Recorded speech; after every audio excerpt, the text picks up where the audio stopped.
Hello, hello. We're back again. This is the Union Tapes episode number 16, and it's with none other than Tim March.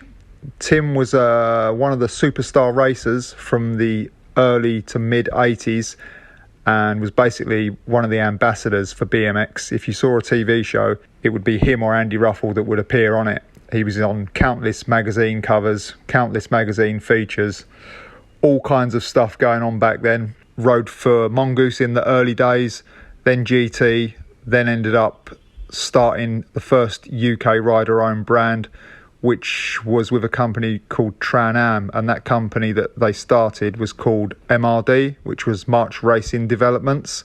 They talk about running the company, the sponsors he had, the TV shows he was on, pretty much everything. Early BMX from before it even existed in the UK.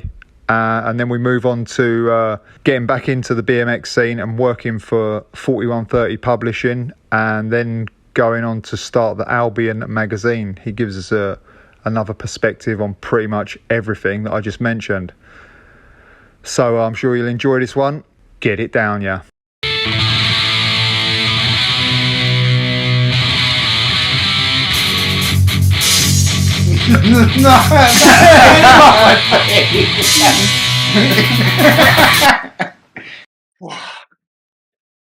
All right, I'm ready when you are, mate. If you're good to go, I'm good to go. Yeah, you're far away.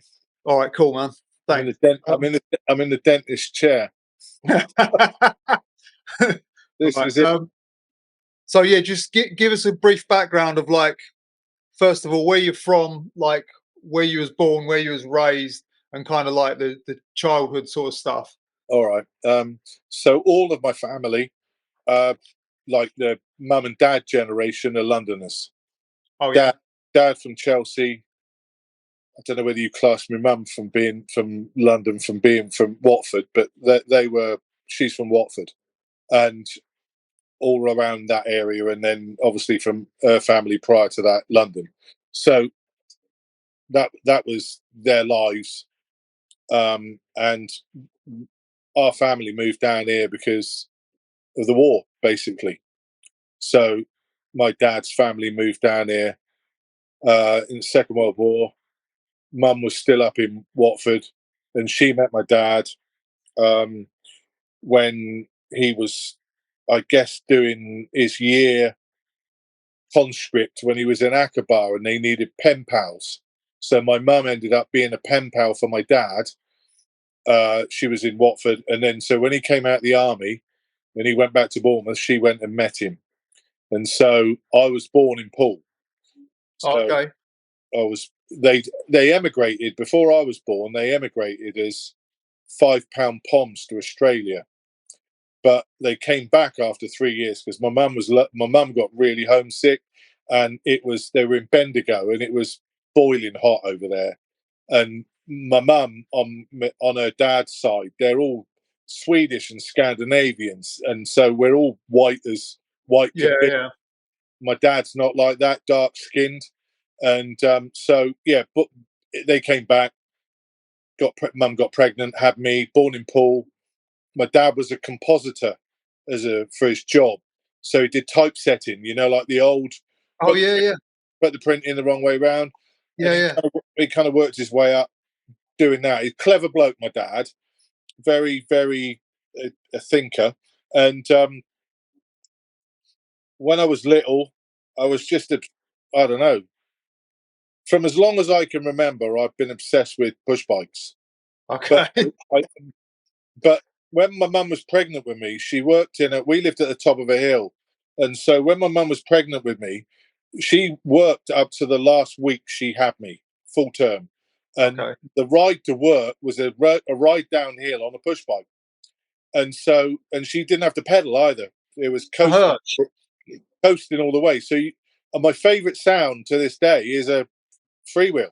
Oh wow! Like if you want to watch my head start to wobble and I get all funny and start to doze off, it'd be a freewheel. I just love the sound, and I think that's probably something to do with a love of bikes and the flowing of it, which I would have had early on. But my dad was mad on motorbikes.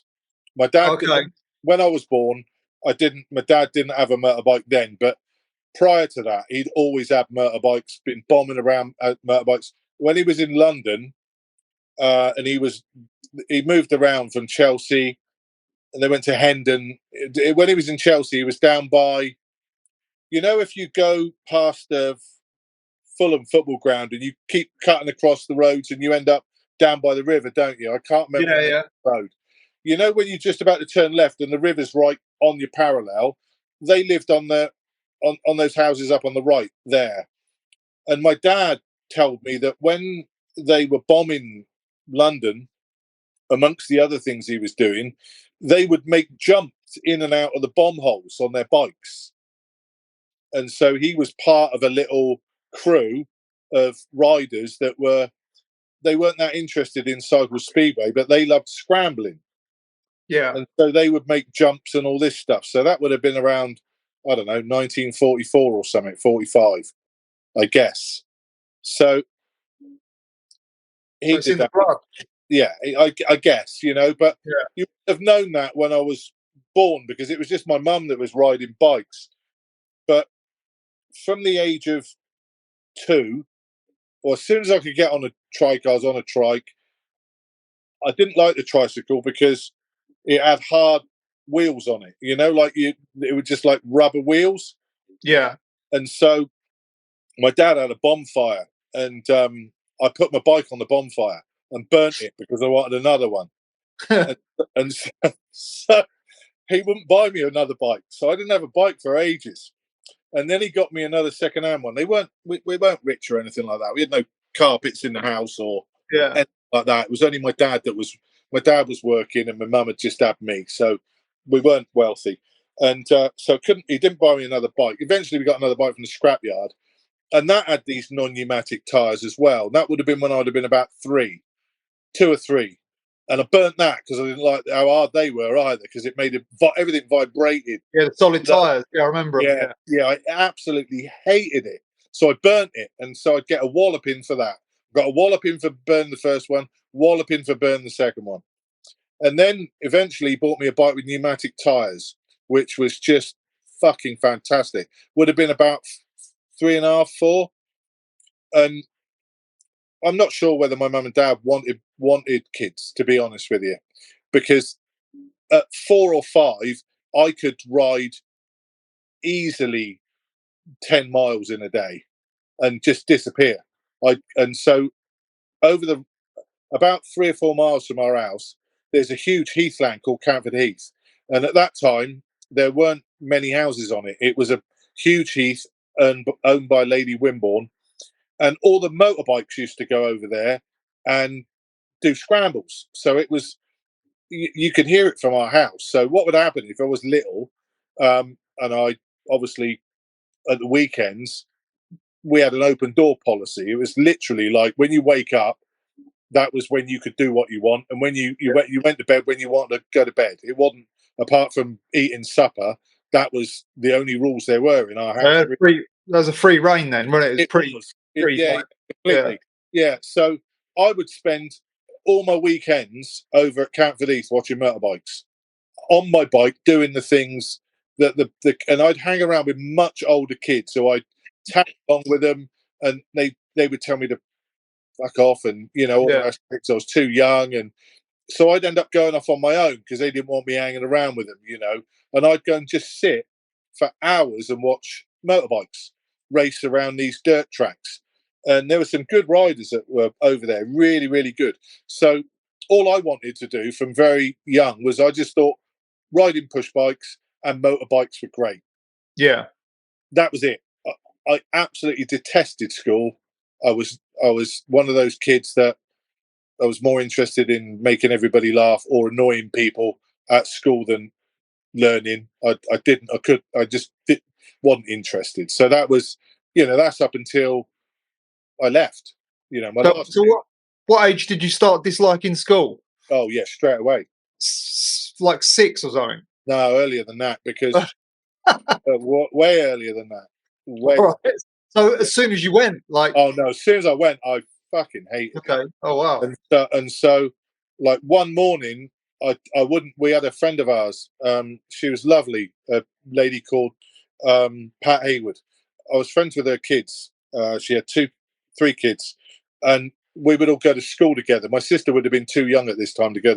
I don't think she would even be born. She was 4 years younger than me, and they would come to our house because they were friends. I was the same age as Pat's son, Paul, and she would kindly take me to school, but because my mum wouldn't take me, so I either had to, at age kind of 5, I'd either have to walk to school on my own, which is like mile and a half or whatever it was, or Pat would pick me up. So Pat come to pick me up one day, and I just hated going to school. And so my mum, I wouldn't go. I just said, I'm not going. That was it. I decided I'm never going to school again. You're not getting me to go. And we lived in a bungalow, and in the where the front door was, there was like a little porch. And so my mum chased me around the house, and I was so didn't want to go to school that I just ran straight through the porch window, like didn't even bother opening it. I was just running from her. And so I ended up in Oddstock Hospital with about 140 stitches in my face and arm, and sliced half my face off with a sheet of glass. And so it was always like that with me at school. Like, All right. yeah, I detested it. It wasn't like it wasn't good. I didn't like it. It only got worse, I guess, as you got older. Yeah, I didn't misbehave. Because I didn't jib off because I knew I didn't want to get in trouble with my mum and dad. You know what I mean? So I would go, and then I'd have to work out how to survive in that environment. You know, with bullies, because I was taller than a lot. Even when I was little, I was tall, so I get picked on, and I would not. I wasn't a fighter back then, so you had people that want to fight. You'd have people that stick ink pens in your eye or your face. You'd have people shove your head down the toilet. They weren't great schools.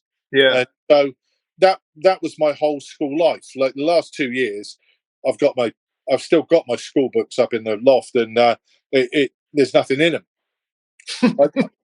There's nothing. I just sat and did nothing.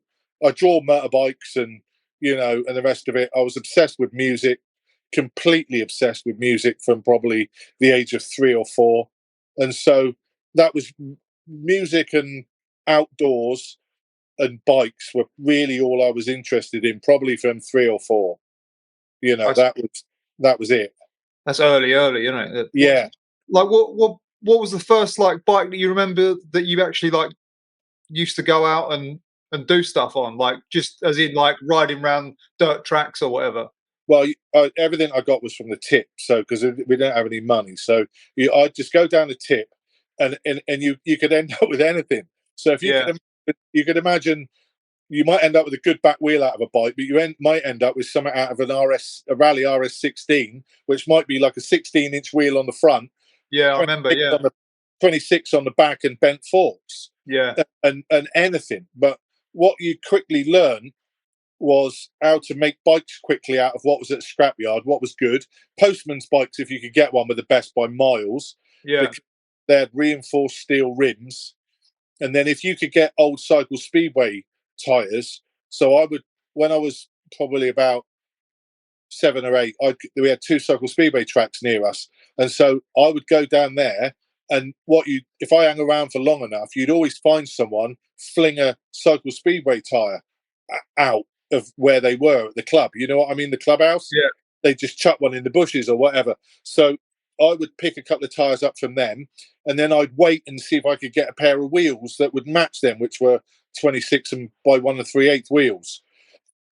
Then you'd have a reasonable bike that probably, back when I would have been about, I don't know, 11, 12, that would probably last me 2 days, that bike, before it would be folded. And what would you do?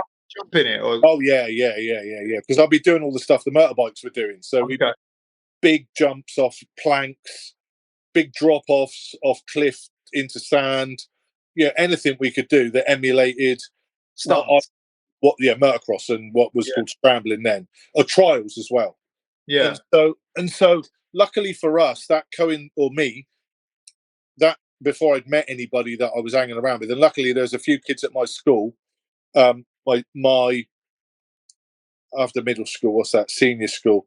Yeah, comprehensive. There were a couple of kids that I'd known that were mad into cycle speedway, good cycle speedway riders. I'd knock around with them a bit, but I wasn't. I liked cycle speedway and I did it, but I wasn't enamored with it, you know. Yeah. But they had some good gear, and they also had some good tricks on how to make the bikes work. So you'd learn that they would weld their cotter pin cranks on directly on. Yeah. So they would do stuff like that. Then what they would do you could fit, if you wanted to do big jumps, if you got a Pooch Maxi front wheel and back wheel, what you could do is you'd get a frame, like a post office frame, and you could basically, all we did was we put a brick all the way up in the chainstays and then bang it up as hard as you could get it to make enough room to fit a Pooch Maxi wheel, because it was wider than what I guess would a 115 mil would have been, and you could get a wheel in there that wouldn't buckle, and you just wouldn't buckle. The frame would break before the wheel would break, and you could fit Pooch Maxi forks in that frame. All right. You end up with suspension from the front, only about that much suspension, like 4 inches or something like that. But we were jumping, I don't know, at age 13, 14, 50 feet. You know, me and Jeremy Watley, who raced motocross with me, we started racing motorbikes at 14, and we could do some serious length jumps on the bikes we've made. And he turned up at my house.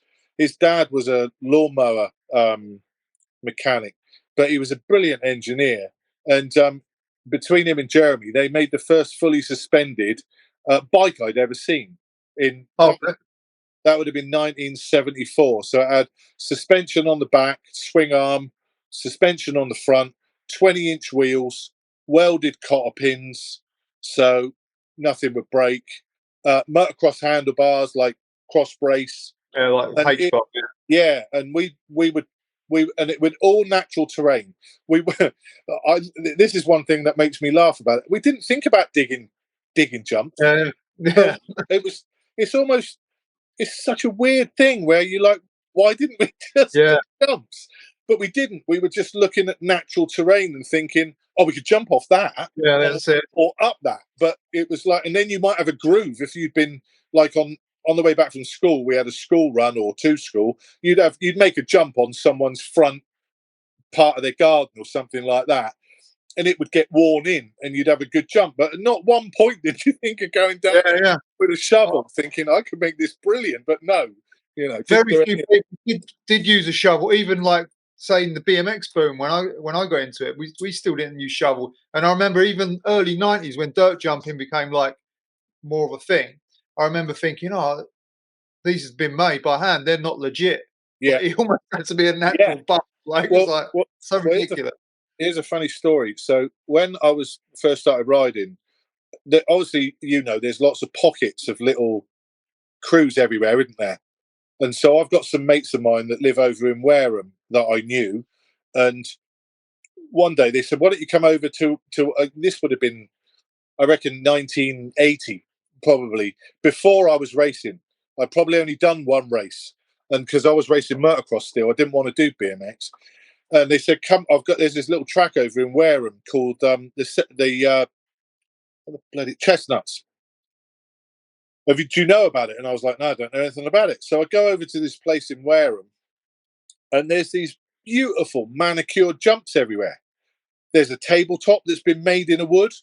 There was a brilliant, like hip, the most amazing hip. And I got there, and I was like, "This is." It was like a play. You know, when you go to a playground and you think, I just could stay here all day long. Like they had one loop where there was a berm, and then you drop into a hole and come out. Wasn't the best ground. It was like a bit sandy and a bit. Some of the kind of lines were only about, I don't know, like that wide. Before the soil started falling away, but other bits were really, really good. And I tell you, who made it all was Matt Farrow. You know, Matt that works at CSG that does do you know him? No, I don't think I do. Matt's one of the. He's not as old as me, but he's catching me up. Well, he ain't catching me up. But you know what I mean. He's a bit younger. Yeah. close. And him and his mates made it, and that was the first time I'd ever seen, apart from in the one time I'd been to America, any what I would call manicured, looked after jumps over here, where they had shovels kept in the woods. Yeah. They had the soil that they dug from, which was around the rhododendrons, because they knew it was better. They would water it. Yeah. So, Oh wow, and, they had it going. Yeah. yeah, and that was 1980.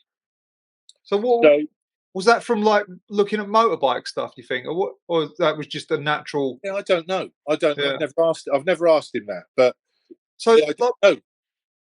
but that. So you got into skating before that? Like Oh yeah, long before that. skateboards, yeah. Yeah, skateboard. So when I like What year did you get into skateboarding? oh right at the beginning. Right at the beginning. What was the beginning? Uh, when did 76. when did the scooter come out? About 74, Oh, no. 73, 74, I reckon. Something like Okay. that. 73, 74. My dad had a skateboard that he'd made out of wood and roller skate wheels. Yeah. So that would have been in the 40s. So he already knew what like the wood and the skate and the roller skate wheels were, which was a skateboard over here, but it never caught on. So I wanted a skateboard for would have been probably my 11th, 12th birthday, I would have thought. And I can remember being so excited by it that when I saw they got me a skateboard, my mum and dad, I was sick. I was so excited, it made me sick. And every time I looked at the skateboard, I threw up for about 2 days because I so couldn't believe that you could just get on this thing and ride down a hill like you could on a push bike and carve, Yeah. like a carve. And they had a kiddie at my middle school called. We had such a good skate crew when I first started. It's like they bought that from like a skate shop or a department store or something Yeah, like that. yeah. There was we had a brilliant skateboard shop down here called Macintosh and Mizzen. Okay. It's 608 Skate Shop now, run by Steve. But back then it was called Macintosh and Mizzen. That was my first board, and we had a crew, about 4 or 5 of us. Me, Dave Beattie, Buddha. Who else? Dave Wriggler. There was a load of us, and the great thing was, John, we were all from different schools. A couple of them were for Seldown, which is down the road from me. I was from Oakdale School. A couple from Henry Arbin who were a bit older than me. So they were a really diverse group. And where we lived, down at Poole Park, there was, I guess, what would have been like either a water hut or an electric hut, but round it had 3 transition banks.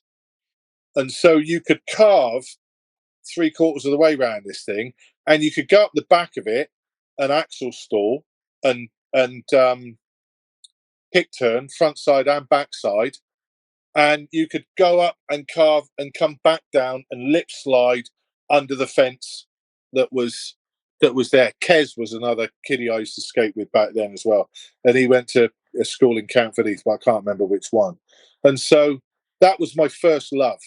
So we'd all go down to, probably best to add this bit in Parkstone, which is just a little bit north of Oakdale where I lived, was a newsagents, and in that newsagents they had a contract with Comag to Yeah. get all the American mags in. So I used to go up there. I used to have a paper round when I was very young. As soon as I could get a paper round, I'd get a paper round, and every weekend I would go up to the paper shop, and I'd buy. It's great, isn't it? Thinking about that, I'd only been about 10, and I was buying, what was that chopper magazine, the American one, where it'd have the nude women in there, and someone sat on a chopper like that. I can't remember what it's called. Yeah. Easy Rider. Easy Oh, Rider. okay, yeah. That run up to, maybe it's even still going. Yeah. So I'd buy Easy Rider. They'd have Dirt Bike magazine. They would have Motocross Action, Surfer, and then they had Skateboarder in. So I got all of my culture from those magazines in terms of, we were all going around with red headbands or blue headbands on, thinking we were Paul's answer to Dogtown. Yeah, of course. Yeah. And Dogtown at that point, before Dogtown came, we were into what would have been the Logan Erskine crew, which were a bit more clean cut than all them. Yeah. And a bit more what you would call kind of freestyly. But because we were all obsessed with surfing, surf culture, and we were riding push bikes, skateboards, that was our weekends. That was who I was hanging around with. And we had a local speedway track in Poole, so the Poole Pirates. So you could where I lived, you could go to Speedway on a Wednesday, you could go watch scrambling and trials over the Heath on the weekend, you could go skateboarding. There were 5 or 6 places we could go skateboarding before there were any skate parks. Okay. Seldown School would put a ramp session on every week, and you could take your bike down there and your skateboard. So I'd ride my bike on these what were terrible transitioned quarter pipes. Yeah, not quarter pipe. I guess mini ramps. But the transitions were like really severe.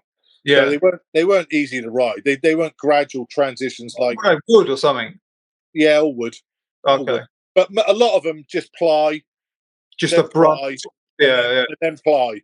Yeah. So 3 lots of ply, and you hammer up them, and that's what happened. So that I've been obsessed with music since as soon as I got a transistor radio at age 3, 4, I'd listen to that all night, Radio Luxembourg, in bed, under the nightclothes, so my mum and dad couldn't hear me, listening to all sorts of weird music. And, that was me growing up, really. Well, what was the sort of music you were sessioning at that point in time? You're skating around, you're listening to what? And how old are you here? Like, are you 12 or something at this point? Yeah, loads of glam rock, but the glam rock, I was obsessed with the New York Dolls. I just thought the New York Dolls are amazing. Yeah. I loved things like what was playing in the house would have been the Beatles, Mamas and Papas. That's my mum's stuff. Beatles, Mamas and Papas, Sandy Shaw, Lot Soul. My dad's dad had been the bass player in Mantovani's orchestra. My dad was into things like Courtney Pine, John Coltrane, all that jazz stuff. Yeah. Okay. Yeah, when punk came along, he had his nose turned up at that. But he liked rock and roll. My dad loved rock and roll, but he thought English rock and roll was a bit crap. And there was only a few bands that he thought that were any good in the UK compared to American rock and roll. And one of my favourites were Little Richard. Early on, Little Richard, John, what's his name? White pianist, Jerry Lee Lewis, all that stuff. And then I would fall asleep listening to krautrock and Kraftwerk. Okay. Because I didn't know what that music was, but when I listened to Radio Luxembourg and John Peel, when you could get those stations, I used to you'd have to go through about 20 songs that you hated, absolutely hated. But then you'd get this stuff that they play, and I'd just be in heaven. So diverse, musical upbringing, So, and then we had all the punk bands come to town, Yeah, that's what I wanted to ask you about the punk stuff. So the punk stuff was the same time as skateboarding, like that went almost parallel, right? Yeah. So every week you could go and see a band like the Clash, the Ramones. And what was they playing? Bournemouth. Yeah, there's a couple of clubs in Bournemouth they play, and we'd go and buy the tickets. We'd ride over. I'd meet some mates of mine that I knew from motorbikes or skateboarding, because we used to go skateboarding in Bournemouth on the East Cliff and the West Cliff as well, because they got 2 huge, great hills. So they used to set on the West Cliff. They used to set up a skate park. So you had downhill going into ramps and stuff like that. And I'd go over there, meet a load of kids over there. We'd all go to the same record shop, which was Armadillo, and buy our records over there, because I was buying records from like age 5, 6. I'd beg my mum and dad to buy me singles, anything I could get hold of, Bowie, T-Rex, anything. Yeah. What I would call kind of the better glam stuff. And I could, all those punk bands at that time, we saw them loads and loads. Stranglers, Cramps. Damn. I've seen them. Damn, yeah. Loads of times. Funny enough, they're touring still now, aren't they? Amazing. Yeah, so all of them, saw all of that. But the bands that influenced me the most, because you asked that on that question, is Crass. Okay. Out of all of them, I just thought Crass, the DIY of Crass. If it hadn't been Crass, MRD would never ever have happened. They were the ones that made me think, when I did and the rest of it, I was like, well, yeah, I could do this. I never had that moment when a lot of people talk about watching punk bands that made them want to be in a band. That's not what happened to me. It made me feel like, if they can do that in music, then I can do that with what I'm passionate about, which is bikes. Yeah, you can apply it. And that's how I started MRD, which was just like, okay, I'll have a bash at that. What have I got to lose? We've got a kit table, and I had a job. I was on a YTS, and you asked about the history of MRD. The first bit of wait, we're not going to get there yet. Well, because we're into skateboarding still. Yeah, skateboarding for me. Skateboarding it's obviously pride, like it sort of got buried, didn't it? Yeah, well, it was horrible what happened to it, and I don't remember. But if I asked anybody why it died, I couldn't even tell you, because you couldn't even blame BMX for it, because one minute you had skate parks that were full up, and they weren't like with what you would call trendy kids or kids that were just jumping on the bandwagon. We were teenagers with Dogtown and Alva boards, Benji boards, and all that. We'd all skip on a train, go to London, skate the South Bank, come back, and you do that for a while. They had an amazing scene in is it Woking, where, what's his name, the BMX shop used to be, where Sean Goff used to be there all the time, and used to stop there now and again. And I didn't know any of them at all there, but I used to stop there and skate with them a little bit, and they wouldn't talk to you or anything like that. And they knew I was out of town, and I didn't go there very often, but we would travel all over the place to the skate parks. They had a skate park at Thruxton, where the car track is and the motorbike track. They had an absolutely huge bowl there that was fantastic. I was skating that because I carried on skating when I was doing BMX for the first 2 years, but I broke my ankle again, and I was like, which is always a skateboard thing, in it is ankle usually, and I was like, I'd already had a big Barney with my dad about skateboarding and motocross, because I rolled my ankles quite a few times doing it when I was younger, which stopped me racing my motorbike, and he got pissed off about that. Wanted me to make a choice about giving skateboarding up, which I did, which I regretted, because I enjoyed the people I hung around with a lot more in skateboarding than I did that were riding motorbikes. So, but like, because I've seen footage of it being presented on the news that skateboarding is dead. Did you ever see this footage? And I've seen. Yeah, I saw all that, but I think back then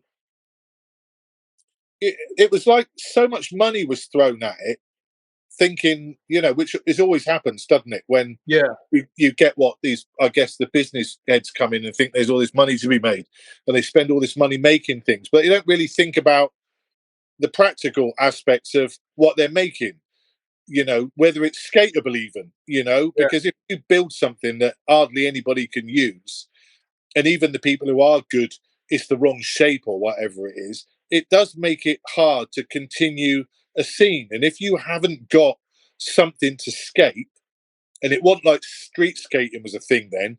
Yeah. It wasn't like slappies or the curb thing was going on then at all. It was a little bit, but it wasn't like a thing. Yeah. It was just too easy to transition into something else, because all of a sudden when those people weren't making, if those parks weren't public, you look at, here's a good example. So the skate park down in Peckham and Brockwell Park and all them, they're public parks. They're still there, aren't they? Slade's Farm is still there. Yeah. Down here, public park. But the business ones, because they died, I just think people probably thought, well, where are we going to go now, or whatever it was. It's almost like roller discos disappeared at the same time, or ice gets popular. I don't know why. I mean, I've got my ideas why skateboarding dies at certain times, because it's bloody difficult to do. Skateboarding is not an easy thing to pick up and do, is it? It's not like riding. It's not like riding a bike. No, it's challenging. It's challenging on your mind, and it's challenging on your body. Yeah, and you've got to actually want to do it, and you've got to get back up when you fall over. That's what makes you. And also, really, I think it attracts, which is what I love about it now. You look at how it is now; it's amazing. But it attracts people who want to go forward sideways. On a BMX bike, you're like that, looking forward. On a skateboard, you're like that, aren't you? Yeah. So the whole thing is I think it attracts different people for different other sports, or whatever you want to call them, pastimes, hobbies, whatever your thing is. I think they attract different people for different reasons, and I think the skateboarding, like BMX, needed to collapse like it always does. I think it collapses best for everything. It seems terrible at the time, but it comes back with so much vigor. It's like weeding a garden. If you spoke to a gardener, you could go to their garden. They don't look great, their gardens, every year. There's times when they're like black soil, and it's like, well, where's that then? Well, there's new stuff coming later, but we've had to rip out all that, and that. And it moves on. And I just think that's what's happened with skateboarding, and that's what happened with. Well, look at what happened with BMX later to what happened with BMX. It's the same kind of thing, Almost a cycle of nature, almost. What the sad thing is with it, which is always frustrating for me. I don't know whether it's the same for you, but when you get any adults involved in something that's that think they know better than the kids or the people that are doing it, on what should be ridden and what is the best track or the best park or the best this, you're in deep trouble, because there's the amount of people that make shit BMX tracks. When I was riding, it's just hideous, and the skate and the rest of it. Guess what? Now you've got you've got people who skate now that own skate park companies that build them. You go to America and you can find loads of people that skate that make great skate parks. Admittedly, there's still some that skate that make not so great ones. But on the whole, it's better now. If you look now at what's available for kids and people getting into BMX or skateboarding, it's the best it's ever been.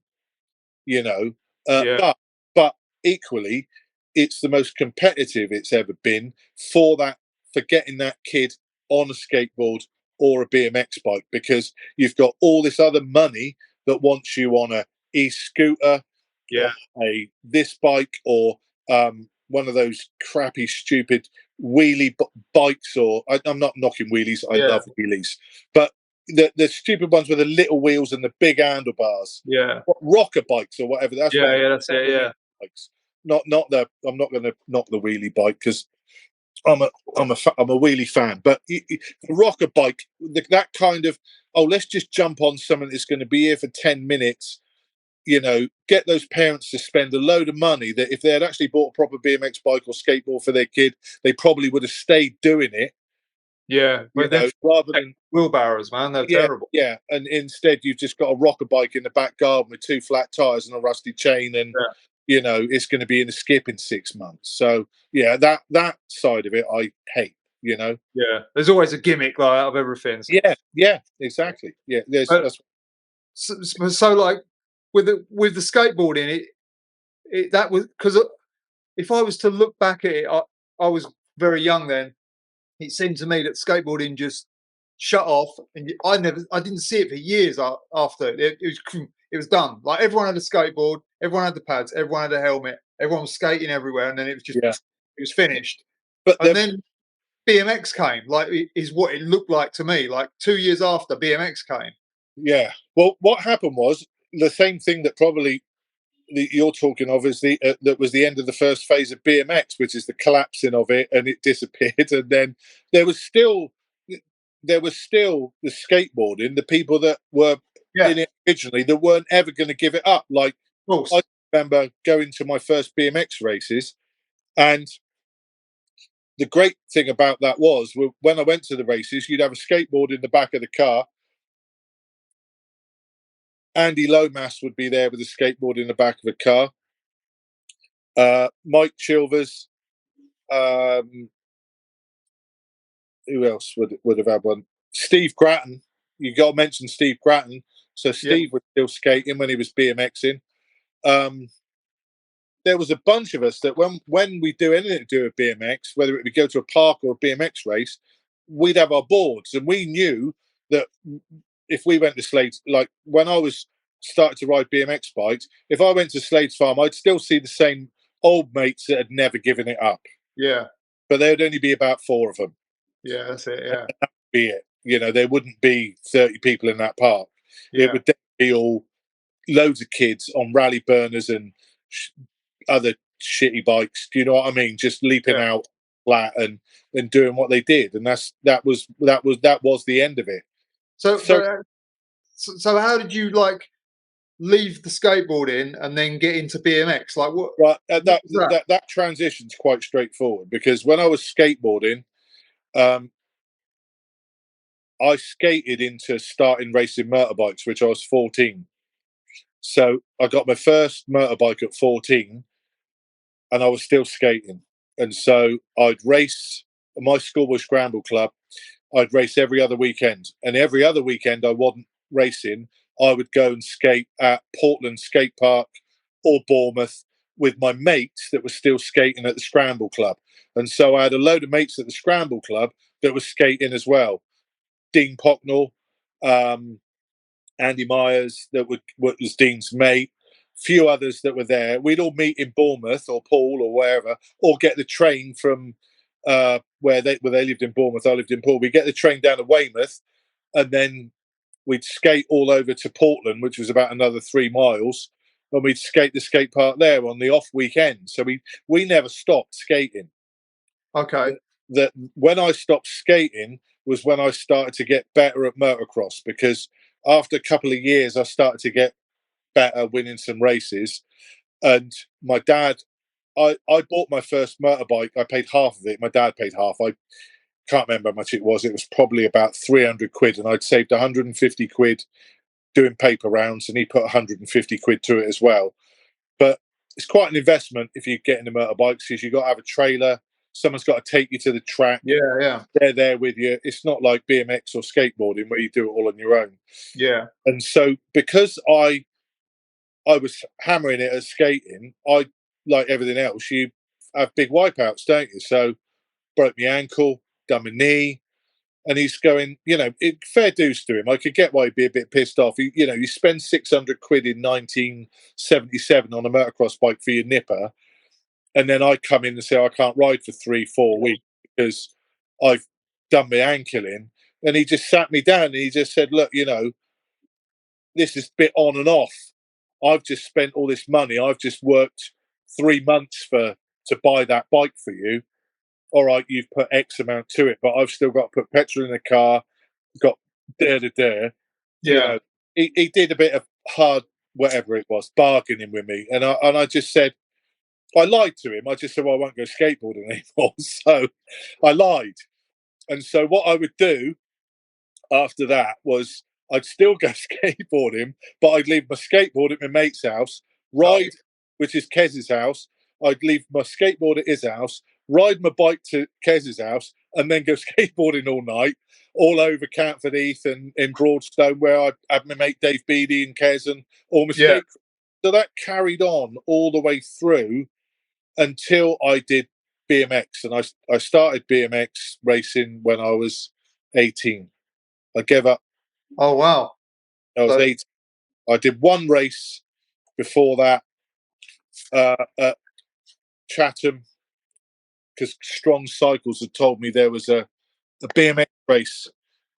I didn't. I knew what BMX bikes were, because when I was at the Scramble Club, we had what would be a club night.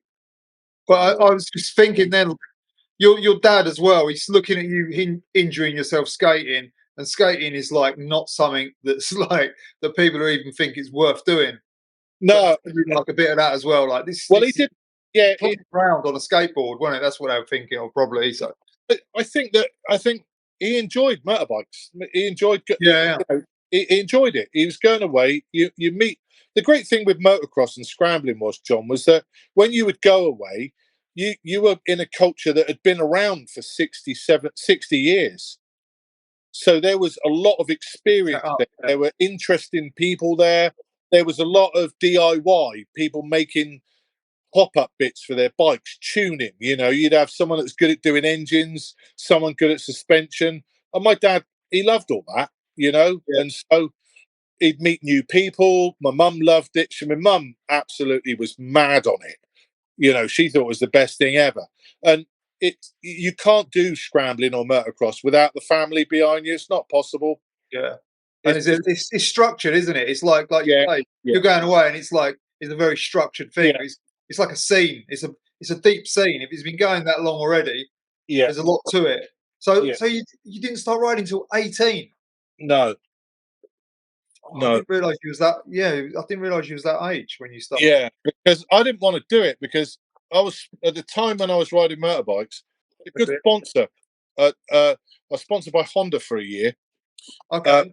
For a guy that ran a motocross team to ride 125s, and so I was really, really into that, doing well. I got second in the British Championships, and got to the end of that year, and he wanted, I think it was like 20 grand to carry on being involved in the team, to invest in the team. And my dad was like, well, I'm not paying 20 grand for my son to be on a team. Either he's good enough to be on a team and you sponsor him, or we're not paying. And so it wasn't like he called, I got to charge my phone. It wasn't like he called their bluff. It wasn't like that. It was like he only had X amount of income, And of course. It's like 2 houses or something back then. It was a lot of money. Yeah. Well, if you consider that my mum and dad bought their house, they bought their house in, I'm trying to think when that would have been, 1963, and it was 2 grand for a 2-bed bungalow. There's no way on earth Dad was gonna pay 20 grand for me to be able to do that. Not in a million years. So, I knew I was on a bit of a cusp at that point, because I was working, doing YTS, 23 quid a week, doing graphic design, which was just basically lackey work, really. It wasn't like I was doing anything that I would call, I'm just plugging my phone in, John, a minute. It wasn't like I was doing anything in that YTS where I would say I was stretching myself or had a plan for life. Yeah. I came out of school. I've never had this idea of what I was going to be, who I was going to be. I've never been that person. I've always struggled with that, and so I've always ended up knowing what I don't want to do. And so when I was doing the YTS scheme, I hated that. I hated work life. I was working with a nice bloke. He was lovely, the boss, but the rest of the people there were like stiff. They were suits. They were kind of what you'd call media people. You know what I mean? Yeah. It it was a media and marketing thing, and I absolutely hated it. I was like, I don't want to be hanging around with these people. What am I bloody doing? Do you know what I mean? Yeah. And luckily at that time, I can remember when I was there, Craig Strong's brother raced motocross, but he was an adult and he had an AJS 250. And so because my dad was a compositor and typesetter, when it was a 3-day week, my dad had worked out that he could make more money away from being employed and set up on his own from home, and he'd have 5 days work a week. So that's what he did. My dad, age about when I was 12, stopped working being employed, set up at home in his garage, and he set up a dark room where he would do 3-color stuff for all the screen printers around Bournemouth, plate work, and so he was doing all the tour T-shirts for people like Led Zeppelin. Wings. Oh, really? Yeah, he did a load of work for Mel Bush, who was a big promoter down here at the time. So my dad went from being employed at age 12, and we had no money, like literally no carpets on the floor, pretty raw, not great food. And within a year, you could, in our house, if there was an empty pot, it'd have 10s and 20 quid notes in it, or whatever the notes were at the time. It was rolling in money. And that's how we ended up with a motorbike. That's how I ended up with a motorbike. If that hadn't happened, I never would have had a motorbike. It would have been skateboards, no chance of a motorbike. I'd have had to buy that myself, which could have happened because I could have saved it, could have done it. Yeah. Would have been all right. And so that was a big change for us, like financially, because then all of a sudden we had nice food. We could go out. I had a pizza for the first time. I never had orange juice until I was 13, 14.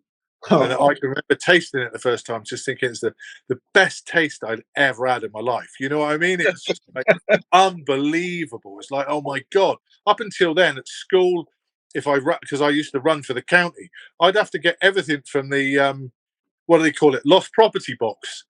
There's pictures of me that they put in the newspaper, like our local paper, The Echo, where they do the school sports day. And I ran for the county, and I've got these pair of spiked shoes taped onto my feet because they were like size 10 or something, and I was like size 8 at that time. And so there's no money, and so it just changed really, really rapidly, and in a way that enabled us to do more. So when I was an apprentice, he said, have you heard of this BMX stuff? He said, do you remember that film you watched at the Motocross AGM? And they played, John Bonham turned up to give the trophies away at our Scramble Scrub AGM. And I think on that day, we were also played, what's it called? On Any Sunday, where there's that BMX stuff. Okay.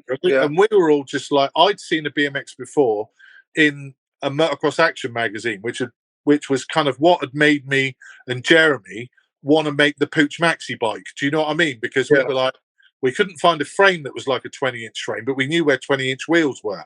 So we just whacked them in a big frame. So anyway, he said, I've just been sent this brochure and it's got BMX bikes in it. Do you want to come and have a look at it? So we were just like, fucking great. So me and my mate Andy Degnan went over to Chris Strong's house, and he had a bike shop at that time in Palmerston Road called Strong Cycles. We went over there, and the catalogue was full of the Motor Mag.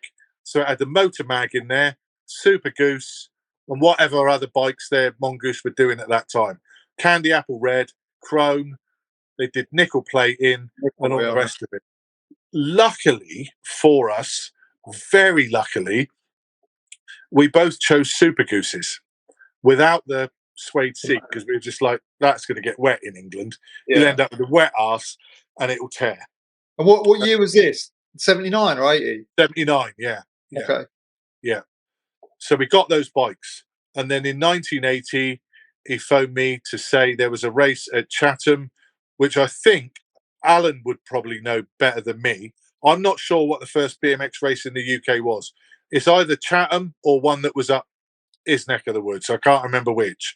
But I went there, and God, there was so many people there, and it was fucking muddy, a shithole, and like you're walking around in your vans because we had them from skating.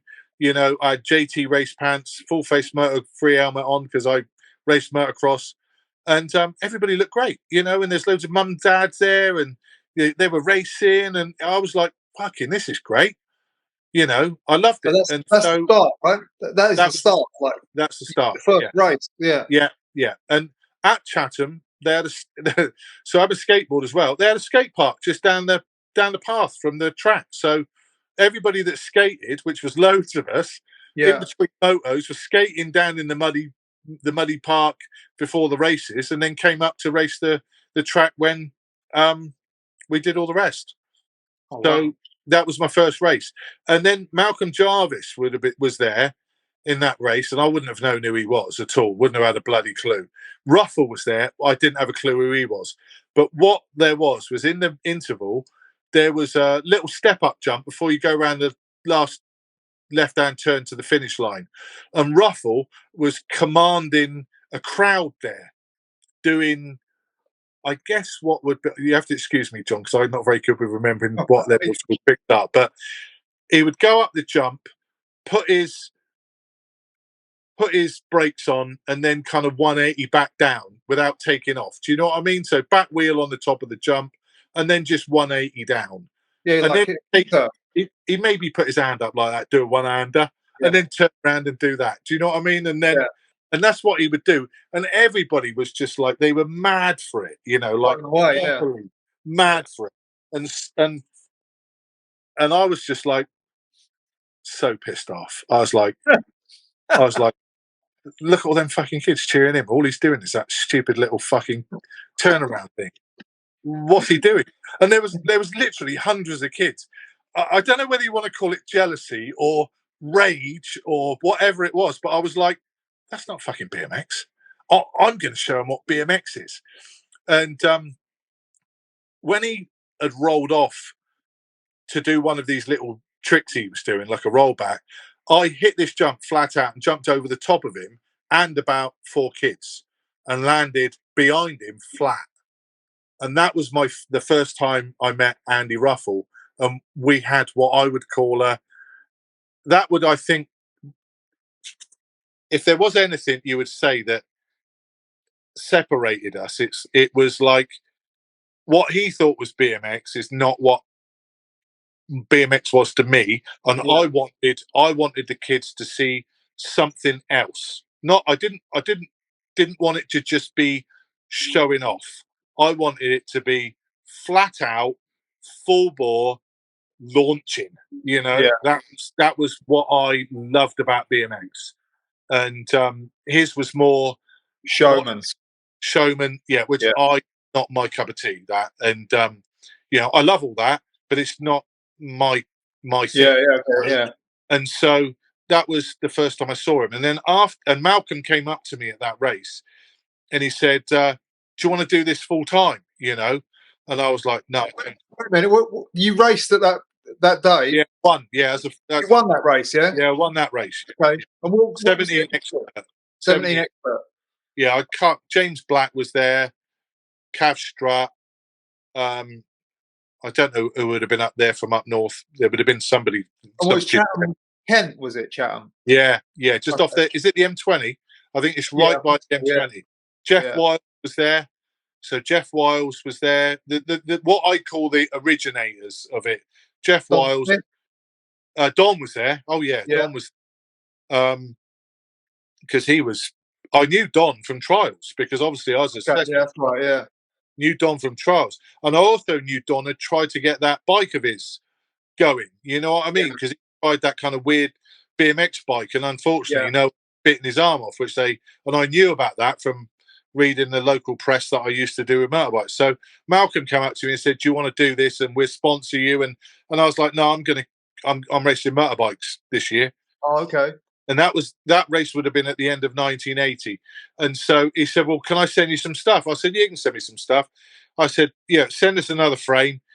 And send me some wheels. That was it. I didn't give him the details, and that was it.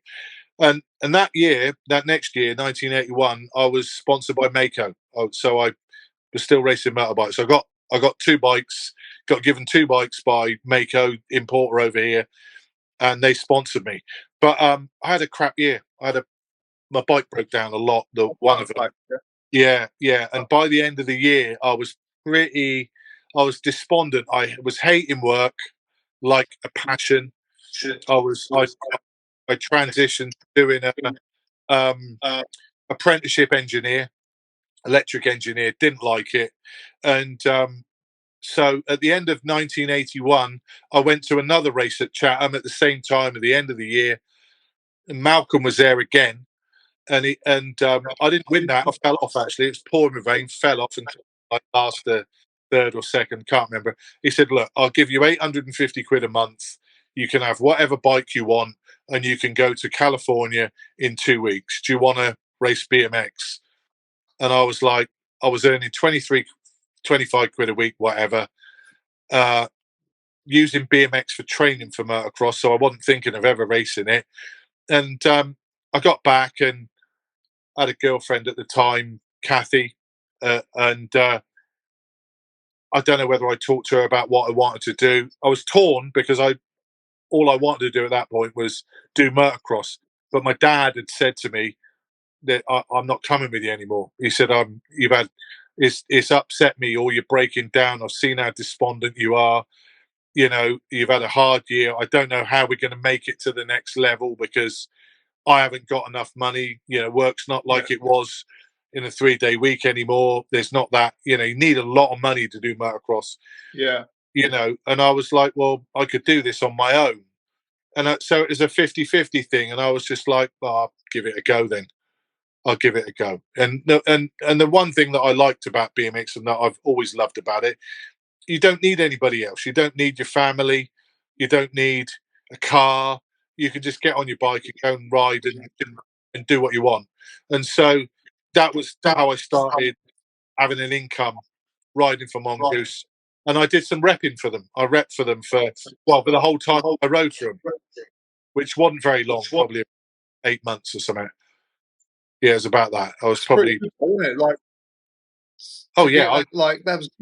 was a good bit of money as well, especially for them. Well, yeah, I mean, I was earning decent money on the motorbike because I could go and race at the weekend and earn money for that in adults. So I was getting money for racing adults. But the trouble is, when you got to pay for your own tires and you got to pay for all your own gear, and I get through a tire a week.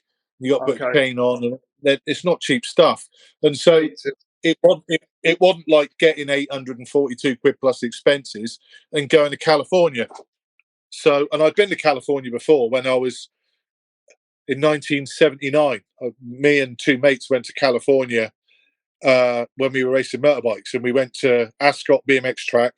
We went to GT, DG, FMF, JT Racing, Saddleback, and a few of the other Ralph's bicycles.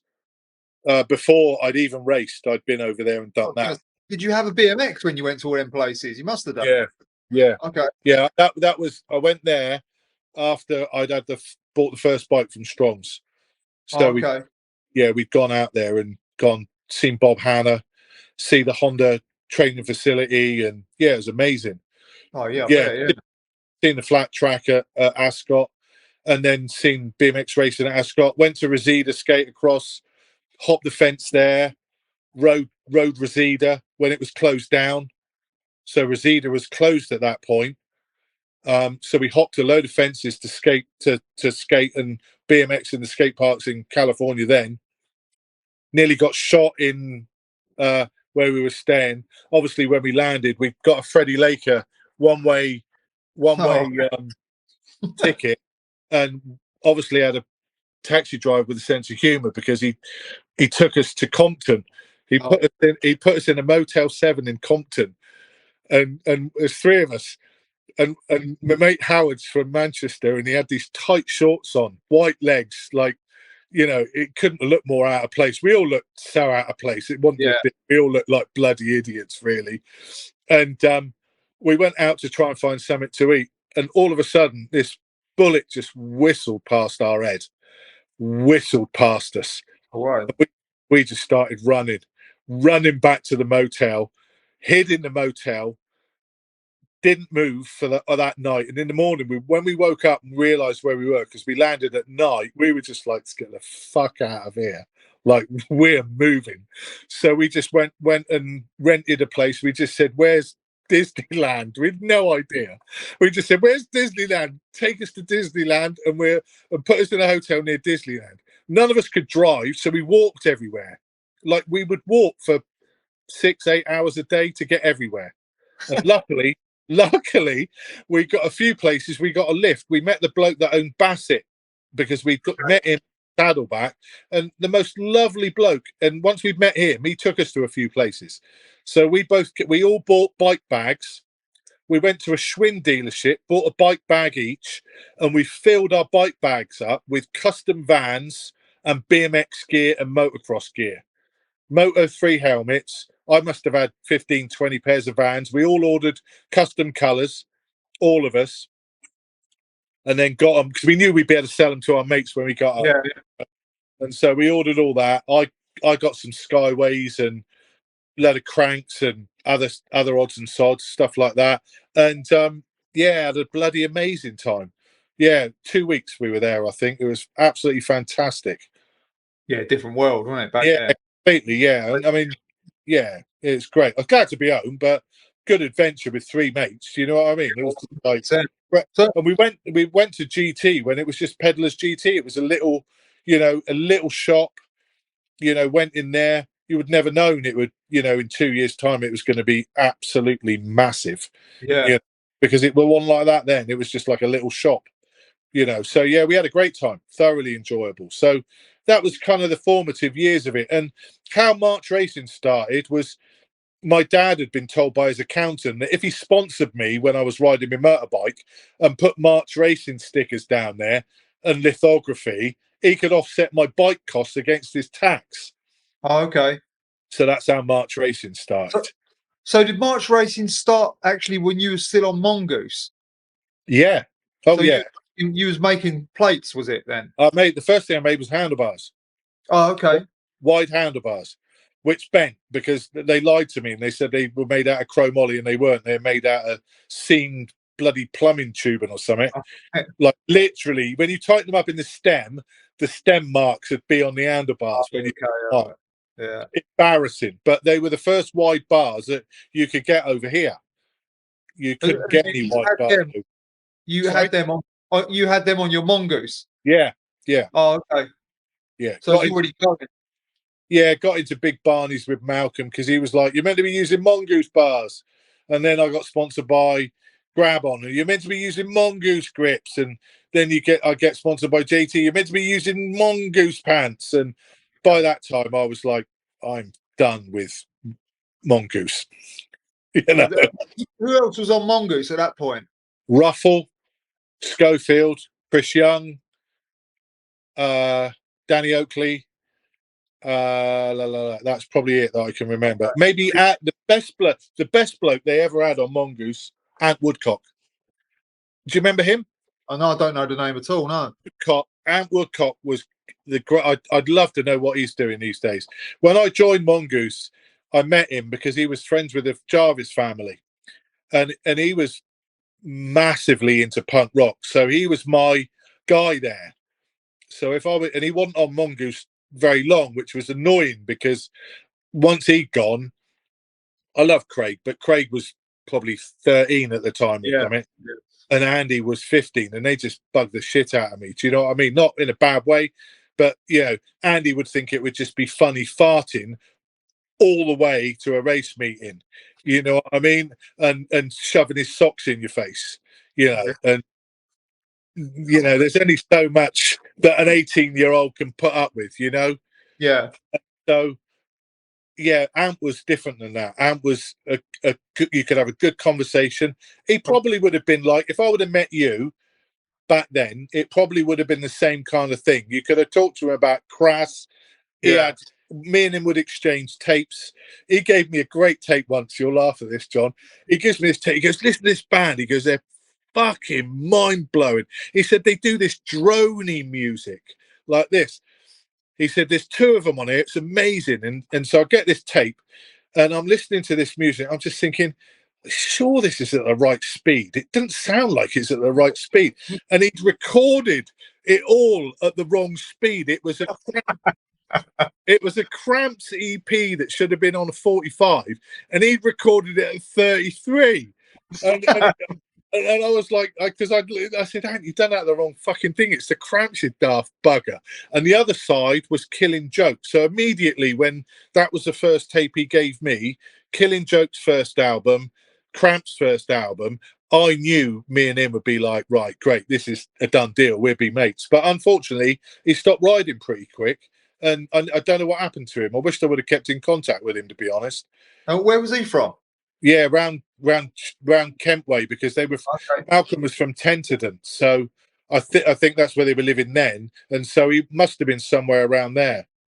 All right. So yeah, that was his thing, and that was my start in it. And I knew Alan from racing motorbikes because when I was racing schoolboys, Alan was at all the northern schoolboy races. Alan Woods, yeah. Yeah, Alan was known as like the flashiest, one of the flashiest blokes riding a bike because he had all the flash gear first because he was importing everything from America, even at 14. What, BMX or motorbike? Motocross, yeah. Alan was. Oh yeah. Alan had his pulse, yeah. First bloke to bring in. Yeah, he had his record shop, didn't he? Skateboard, everything. Alan's been the first. You know, he's out of everybody in terms of someone who's really got down and importer, great rider, product owner, scene maker. You know, he was tight as a duck's ass back then. He won't mind me saying that now. He's completely different now. Very, very generous. But back then he was tight. When I sponsored Alice, she had a Robinson with a crack in it, and Alan wouldn't give her a new frame. And so I just said to her, I said, well, will you ride for me if I give you a new frame? She's going, I'll ride for you anyway. But yeah, I'd rather not ride a bike with a crack in it. Yeah. Yeah. So Alan was the, I'd known him for ages. So yeah, I mean, I total respect for him from day one. So cool. And he had a good crew. His crew were great. Like all the kids he sponsored were just amazing, like real characters. And they turn up in a bloody great coach. Did you ever see their coach they turn up in? No, I've not seen it. No. John, they had a coach, a proper coach. And so they'd all be in there. There'd be like 30 of them would come out there. It was like the North on tour. It was brilliant. So it's proper gathering. You get to a BMX, you never know what you get at those first BMX races. It was so good. And what's like the first BMX race? What, 80 or 81? I reckon 80. 80. I'd been to races later in 80 at Eastway. I've got some pictures of Eastway BMX track that the Ace lot were riding around on. Yeah, that's it. Yeah. So that was quite funny, the Ace lot, because they used to get all the good Japanese hubs, and they can't have known about anodizing, so plastic coated everything. Okay, yeah. So they had that kind of red plastic coating on their hubs and seat clamps and all the rest of it was kind of peeling off. And Pete Middleton was on their team and Nicky Matthews and all that. Pete Middleton was on Mongoose when I was there. So me and Pete hit it off. Like, I love him to death. Similar ages, Pete Middleton and me back then. Pete would come and stay with me. I'd go and stay with Pete. We got on like a house on fire. But he had his foot in two camps because obviously he's Andy's mate as well. So that used to piss me off, But yeah, it is another dear friend of mine and Craig. Both, they're lifelong good friends. Yeah. I love them to death. Chris Young was just gentle. Gentle. He's a bit younger, was he? Yeah, very gentle, misunderstood young man. Him. He was a ripper. I've seen some good pictures of him back in the day. Back then he was the best jumper out of anybody in terms of style by miles. When did the first UK BMX mags come out? Was that 80? Like the newspapers? The newspapers weren't the first one. The first one that came out, Trials of Motocross News did, which was part of Trials of Motocross News, and separated from Trials of Motocross News. So that was done by Sean Lawless's dad. Sean Lawless was on what was that Trials TV program they used to Kickstart?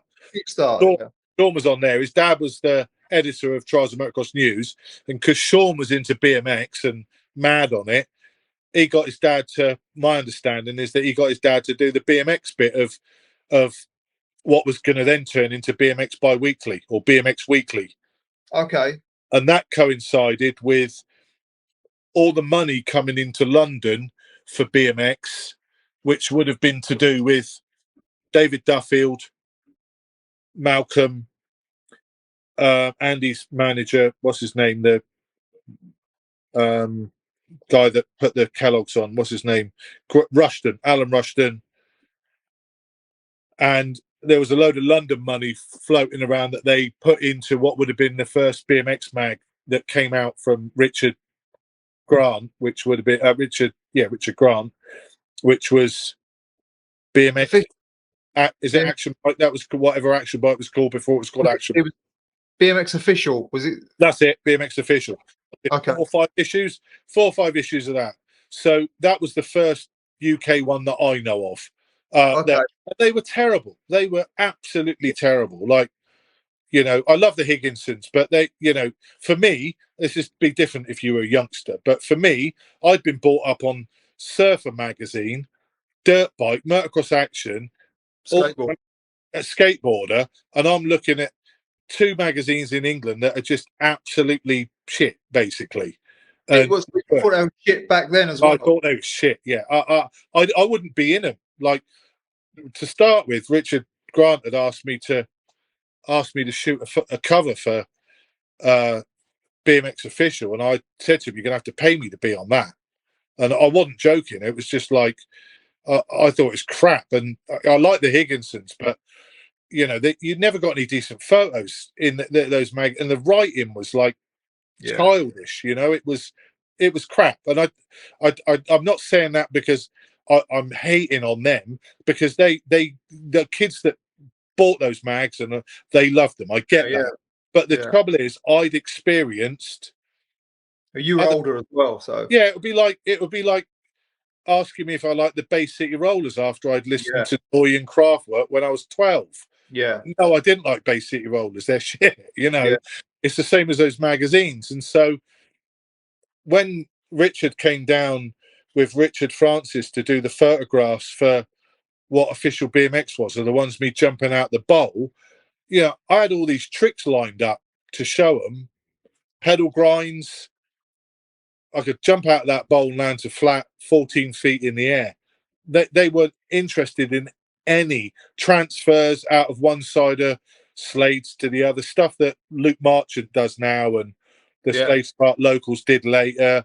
You know, some different lines that were there because the skate park was different that was there. And background as well. So yeah, and I'd skated it for like, I don't know, 10 years already. And they were like, "Oh no, can you do a parachute?" And that's all they kept going on about. Can you do a parachute? And I'm like, I just said to them, "What's a parachute?" And they're like, "Well, you put the bike above your head when you do it." I said, "Why the fucking hell would you want to do that? It's stupid. Like, that's a stupid trick. Like, surely you meant to land on your pedals and roll off and ride off. Like, not land on your feet and what? And do what? Like, that's not a trick, is it? It's like, but I remember the parachute as being a thing when I first got BMX. Just dickheads. You probably threw fuel on that fire without even wanting to. But I remember the picture because they were still high, weren't they? Yeah. Well, I just London. How I looked at it was just like BMX was just like, if I saw someone do something, it would be like, well, if you think that's good, what's this? Because I'd come from motocross. Like, it was like, when we took Andy Ruffell over Camford Heath, it's bloody hilarious. You've never seen anybody crash so much in all your life. He would come back from a day out with us over Camford Heath, absolutely battered. Because he couldn't speed jump, Andy, at all. You try and find a video of Andy pulling the front wheel up over a speed jump. Couldn't wheelie. So he couldn't wheelie, and so I'd take him to all these places where you'd have to go real fast and really have your wits about you, and just so he'd crash his brains out, which he would do, but he got better. He got a lot better by coming down, and this is when I was getting on with it, all right with him, until he, decided to act a little bit differently, and so it was good fun, but I'd come from a very, very different background, and privileged, really, if you look at it, because it was easy for me to move into BMX and go, well, you're all quite slow, because they were slow, because a lot of them had only known BMX, whereas I'd been used to, I'd come second in a fledgling 125 British BMX motocross championship. I'd raced at an adult level in motocross and was quite good. Yeah. So if you're traveling at motorbike speeds and then you get on a push bike, it's like, that was the thing that annoyed me about BMX, really, was that there weren't enough skills in it then and on the tracks to show how good you really were, if you know what I mean. And that was why I got bored with it very quickly, because it was just like a straight, a jump, a corner, a straight, a tabletop, a corner. It's all right, that, isn't it? But you look at what BMX racing's like now, or pump tracks, or which have really evolved from BMX trails. If you look at where that's come from, that hasn't come from BMX racing. Yeah, that's right. BMX racing now, Olympic level, and pump tracks have come from trails. Posh and those other places that are dug properly. So that would have been, if it would have been that to start with, which is what I wanted it to be, but you couldn't get you couldn't get anybody to listen to you. They'd be like, "Oh no, that jump's too big. Oh no, that's too far. Oh no," that was all you got all the time. Yeah, I'm guessing they're thinking of youngsters not being able to jump them, whereas you're thinking of grown up, almost, well, not grown up, but like adolescent guys being able to do it. Yeah. So that was frustrating for you, like from the start. Oh, I hated it. I had a love-hate relationship with what I would call a professional career in BMX, simply because what I had to do to earn money was not what I had hoped BMX would be for me. I had hoped that in the years that I was in BMX, that it would progress. I had hoped that when in the years I was in BMX, well, BMX racing would progress. Let's divide that up at the minute, because freestyle did progress, but BMX racing for me, in the time I was involved in it, didn't progress much. In the 8 years I did it, it was still pretty much 5 or 6 jumps on a BMX track, and that was it. Wasn't particularly challenging. For someone like me, I can be competitive, but I also need to be stimulated, and competition isn't the stimulation I'm seeking from riding a bike. When I'm riding a bike, the stimulation I want is to be challenged and pushed to learn new skills and develop and be beaten. Like when Heath beat me, for example, you have to go back to square one and think, well, how am I going to beat him? He's brilliant, Yeah. Heath is good on a bike, he can do lots of things better than I could, that I had to up the game a bit, and then I might get injured, he might get injured. Funny enough, all three of us skated, me, Andy and Heath, all of us, every event we were at. The one thing that's common between all of us, we all missed a season through a skateboard injury. Heath missed one, I missed one, and Andy missed one, all through skateboard injuries from taking our boards to BMX races. BMX races. So, so that's why now, like, I bump into Sean Goff now and again. Like, I can talk to Sean all day long, because Sean's another person like me that's been around so long. You've seen it all come and go, so many times, and change, and he's still got a passion for it. I still absolutely love BMX. I'm still mad on it. Yeah. Well, so when them magazine pictures came out of you doing the parachute, you weren't really even into them either. So no, not at all. They were horrible, and it's just predictable, isn't it? Like there's BMX Bi-Weekly do a shot. What do you want to do? Jump over a car? You're just like, oh God, Stu Thompson's jumped over a car. Why don't we go here, and here's a chasm here? Or I'd said it to Richard Grant. I said, look, there's a chasm here. I could jump over this chasm. Told him about my spot. So I had a spot called the Sections, which locals knew. Without me knowing, he turns up there with my, I guess what would have been my ex-girlfriend at the time, previous girlfriend. And Andy Patterson does that jump over that chasm. You remember the one where the picture, in action. That's my spot. That's me telling them about my spot. It looked like America. I always thought that was in the US. Yeah. No, that's just down the road from me. It's called the Sections. Okay. It was still there. Unlimited, wasn't it? Yeah, still there. So I and what I didn't like about them, it's not like, the trouble is when you read something like BMX Action that Osborne's done, and then you listen to him talk, and you talk to him about who's his favourite photographers, and he's talking about Ansel Adams, and he's talking about these fantastic photographers. He's responsible for making BMX look like, BMX is 10, he made it look 12, didn't he? Do you know what I mean? Like, it looks so good. And so I was always like, waiting. You're like, waiting. When's that going to happen? For us, when are we going to get that? I found some old notes the other day that me and Neil Stevens and Kathy Bebbington had talked about starting a magazine in 1983. Wow. And it had it all sketched out. And at the top was mags are shit. What can we do? And Kathy was a good photographer because she was hanging around with Richard Grant and Richard Francis. And so she was learning. So there was ideas of me wanting to, just being upset that what we were doing wasn't being documented. It's like, it's gone, isn't it? Unless those pictures exist, all it is a memory in your mind. Whereas if you look at now, you've got so much stuff. Yeah. You've got to have someone to curate it for you. Back then, there wasn't enough because you only had 2 magazines and some, all right, they're trying their hardest to take great BMX photographs. And granted, it's not very easy taking a great photograph of a 10-year-old kid going around the corner. I get that, going to races it isn't easy. I do grant them that. But there were a lot of other things that could have been done photo-wise. It just always seemed to be a bit slapstick and a bit cheap and a bit ha ha ha.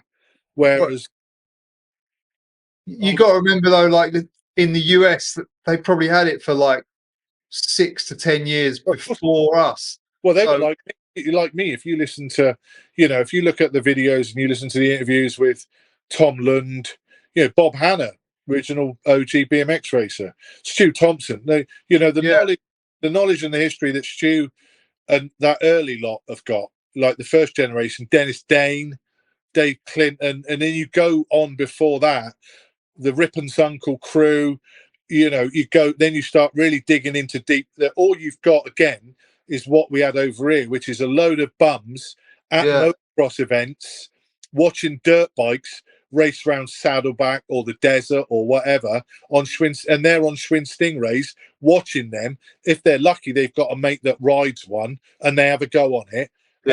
That's how it starts over there. So it's exactly. So if their magazine would have started when that inception, then it'd be very similar. But I still enjoy them old photos though. I'm knocking him, but I'm just what I'm trying to do is my perspective at the time, being the age I was, because I was a lot older than everybody else. Yeah. Like John, when I at 18, saying you rode a BMX bike, I'd go out with, I still was riding a road bike for training. So because I used a road bike for training when I was doing motocross, I'd come back from a ride with my cycling club, and I'd have gob all over my back. Gob, just covered in it, because they just hated BMX. The pro cyclists, they were just like, they hated the fact I earned money doing it. They hated jealousy there. They hated the fact that I enjoyed doing it. that it wasn't pain based. You know, it was like, you got to suffer. You know, they're like, cycling is suffering. Why aren't you suffering? You know, how can you get paid more for having fun than we do for suffering? You know, and they hated it. It took me ages to kind of make any friends in that side of it. I mean, I've got some, but it did take a fair bit of winning over. And so, and anybody that I knew that was a mate of mine that I went to school thought that riding a BMX bike at 18 was absolutely demented. Like, why would you do that? It's a child sport. So they didn't have any idea about the history of it or my interest in bikes. And just, you know, it was like a lot of people. John Peel talks about what the big light period is for him for rock and roll when it's Elvis. Well, for me, and being a tracker kid and having a tracker and then going to a BMX bike that never broke down was my Elvis period. It was like, well, I can ride anywhere on this bike, you know. And when I'd go and stay with Andy, and well, I didn't stay with Andy, I'd stay with Pete, and we'd all ride to Rom. That would have been in 1980, 81. We'd ride from Romford to Rom. Wouldn't bother getting to. We'd ride. Walthamstow, yeah, you'd just street ride all the way there, hopping curves, all that crap. So, you know, that was great meet with them, because hanging around with them, and we were all up to go to Rom, go into London. You know, they had a few jumps up around where they are, the hollow ponds and stuff you probably would have heard about, you know, that I went to. And then Don Smith had obviously ridden his trials bike at hollow ponds. And, you know, so those places have all been ridden by dirt bikes before they were ridden by BMX bikes. Yeah, then you got all the skate parks of South London, which you could go in, which we did, you know, so that was great. So there was always loads of places to ride. Yeah, there's Harrow as well. And if you go back a little bit, like talking about people like kind of giving you, just critiquing you for like riding at 18, you know, BMX, and then what you've got to show them is like a magazine that you knew was like looked terrible as well. So that's a trial, isn't it? Yeah, no, it was horrible, because you know, it wasn't easy. It was, and all my motocross mates were just like, why the fucking hell are you doing that? Like, why have you just given that up to do that? And it wasn't easy to explain, because you're then talking about your life. I'm then talking about, well, I'm hang on a minute, I'm 20, and and you want me to have a deep conversation with you about why I wanted to leave my work, what my home life was like, that I wasn't getting help from my dad anymore because he'd had enough. So I was just like, because I love it. That's shorthand, you know. That's what you do. I wasn't like I am now, where, you know, now I'd probably be guilty of talking too much, but then probably didn't express myself enough in a way that might have helped people understand me a bit more. But, you know, it was like being a fucking pariah. It was no different than being punk. That's what I was going to say. Yeah, it was no different. You've got both of the worst things, like BMX and punk. Like, the things that mainstream back then were probably, well, not BMX so much, but like doing it at 20 years old, and you can't. At 20 years old, you're still pretty angry as well. So I mean, you're under attack all the time. We'd been all the punk era of going to gigs, and we'd go to gigs twice a week. So me and my friend Dean, if I wasn't racing and there was gigs on, I'd be going to gigs, and he'd be at the races I'd be at anyway. So we could probably go to gigs twice a week. So we would do that all the time, and all the time, the mods hated the punks, and the bands that were mods really supported that hatred. You know, they did. And we liked some of the mod bands. The Jam, you could go to a Jam gig back then. I've seen them loads, and you know, you could get in some severe fights. You know, and they weren't just fist fights. You know, you'd have people with flick knives there and knuckle dusters and all sorts. And so, you know, any gig you would go to, there'd be people hanging about, and just what you would call your normal, what I would call flair wearing, hard drinking, pub hanging around blokes that just want to fight. People that look different, you know, and everywhere where I lived. You know, Yeah, like they were football everywhere. mentality. You know, and I was teetotal then till 35, so you know I wasn't hanging around pubs, but so I knew to avoid stuff. But yeah, it was hairy. You know, Yeah. and coming to London was even hairier. So if we'd come to London on a train at kind of 14 at that era as well, and you're a punk, you could be in deep trouble. Yeah. You've You'd all got to get meet. to the suburbs. I think it being in London is almost a safe haven for like the freak show and weirdos, because Yeah. there's so many here that Well, you kind of just blend in. You're not unusual. So yeah. Well, we all go up to Meanwhile because we'd all remembered Arthur's and remember that from skating. And yeah, so go to Meanwhile anyway, you know, and just hang around up there, you know, and then go down, you know, you go down the west, down West London, you know, King's Road and all that stuff, and see if you can find something that's happening down there. Pop in the Malcolm McLaren shop and look at all the rubber gear and all the rest of it, and have a giggle, and then go downstairs at where the what was that downstairs place that you just have all the different stalls in there and look at all the different kinds of fashion that were coming out at the time where boys started, and we used to go and do all that. It was great. What was it? Or King's Road? King's Road. There used to be a place you used to go downstairs, and you'd have probably what all the fledgling designers were down there. You know, the stuff where boys started, and Adamant would be down there. Sometimes you'd see loads of people down there that were in bands and whatever.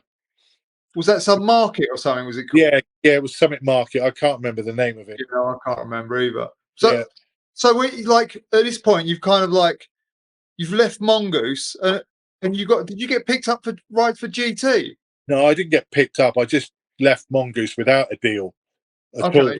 They just quit. Yeah, pissed me off. Malcolm pissed me off because Andy was his sunshine boy, and you could see that everything to do with Andy was great, and he just saw me as being awkward.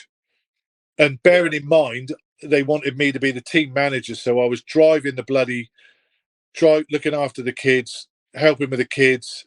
Got on fine with Sue Jarvis, but Malcolm and I clashed mainly because of because I don't understand why, you know, Andy was his golden boy. I get all that. Yeah. Right. But my argument with him was, why can't there be two of us? Because we're two halves of the same coin. Like, I don't want to go and do all the demos at OT cycles and do a 360 in front of a load of 11-year-olds, but I'll happily go and do this, and this, you know. But he wasn't interested in me, in there being that two sides of the coin. I think he just decided Andy was a bit more pliable than I was, which he was. Yeah, well, he wanted to do that stuff though, by the looks of it anyway. So Andy's been a great if you were a kid back then and you saw Andy anywhere, you would have been so excited about BMX. I would have thought, if you were young, you know what I mean. And he's doing back hops, front hops. Yeah, I'm not a person interested in doing a front hop. Yeah, yeah, you'd have to put a gun to me head to do a back hop, and I've done a few, but you know, nah, not my cup. Yeah. At that point in time, they had their day, but and there's nothing wrong with it. That's the great thing about BMX is it's all different colours of different people, you know. Well, people are starting to try and bring them hops back, I see now. So, you know, 40 years later, and they're still hopping, but it's on the deck instead of the flat. Yeah, yeah. But so how did you end up on GT? And how long was short was it? No, not that. It was quite long. Jeff Barraclough, who brought GT in, was just about the nicest bloke you'd ever meet. One bloke that I got on well with, and Steve Grattan had been sponsored by him. And I think, so you've asked me a question I don't know the answer to, so Jeff might remember. He might have asked me, or I might have asked him, but I can't remember, because for a while I just rode a few bikes to see what I liked. Okay. And I couldn't find anything I liked more than the Mongoose, which was annoying because I didn't want to be on Mongoose. Yeah. And then Greg had started winning on that bike, and I think probably I was working in Strong's bikes to earn some money. and probably built a GT up there. I would have thought it'd be something like that, and then liked it, raced on it, won some races, and I think after I won some races on it, Jeff would have said, "Do you want to be sponsored? I can help you get to some races." And Fox were helping me then as well, because I was really good friends with Roland Swimbank, and had a few other co-sponsors that were good, which were Ron Kitchen, Fox, and probably someone else chucked me a bit of money. Can't remember who it might have been, but and so I thought, well, I've got a bit of money, and Jeff said he'll pay me expenses and something like that. And the bike was great. The bike was really good. Flexed a lot, which I wasn't over the moon at. But in terms of that era, it was a good bike to race on. It was a unique looking bike as well. Yeah. It was strong. It was, you could hammer it. I didn't break one. Never broke one, ever. Never broke a mongoose. But so, I wasn't hard on bikes. So, did that. And then had a lot of success on that all through end of 1982, 83, won the European Championships, friends with Jeff, won Pickett's Lock. But I come back, I couldn't get a sponsor. And I'd gone to America to see Greg Hill.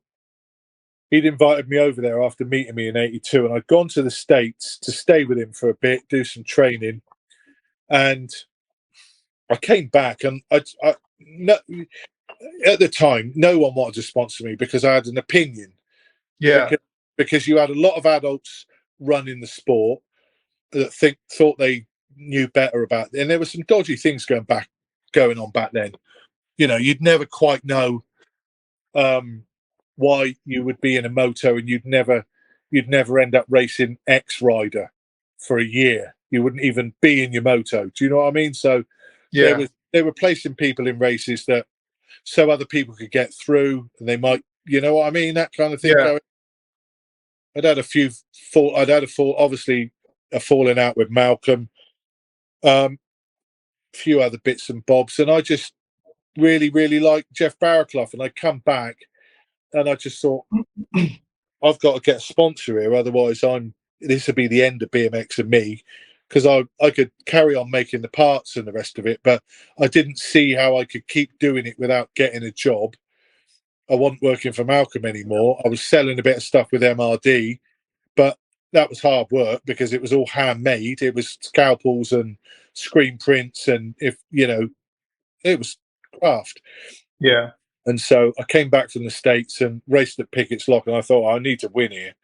And so I won at Pickett's Lock, and I knew Lee Cooper had sponsored it, and I thought, well, I'm sure they're going to, if they got enough money to sponsor that, they got enough money to sponsor me. So I found out the people that ran the event, phoned them up. I went to a meeting in that big media square in London where all the big agencies are, and had a meeting with the head of PR. And they said to me, it was quite funny, they said, "You've got such a bad reputation. Why is that?" And so I was just like, look, I just speak my mind. I'm sorry, but that is what I do. I'm open-minded, but I have opinions about stuff. And she said, "Well, that's all right." I said, "Look, I feel like I'm in a transition period." I said, "I've been staying with a bloke that's a born-again Christian that's tried to make me see and I was just trying to pitch this better side of me. You know what I mean? I was like, fucking, I need some money. I'm born again Christian. He's told me that, I need to bite my tongue a bit more. And, I'm going to try my hardest to be a good, and I can remember saying it, to be a really good Christian, And she said, "Oh, well, that's all right then." She said, "Well, if you've got faith, that sounds good to us. How much money are you looking for?" And I just said, "Look, if you get me to the races and give me $5,000, I said, I'll ride for Lee Cooper. I got a bike sponsor. Jeff's going to give me a bit of money." And so Lee Cooper gave me $5,000 and booked all those coaching days in where on the summer holidays. I was going to I coached it, and I had a great time riding for them. And they quickly sussed out that I kind of kept up the Jesus thing for a bit. Do you know what I mean? Because I was also, I don't mind admitting this, I was also quite into the Gnostic Christian mystic tradition at the time, but I really didn't. I was searching. I really didn't know how to express that. You know what I mean? And I'd always been looking for something because I wasn't happy. That's the truth of it. I wasn't. So I was soul searching. Yeah. I did like that for a long time.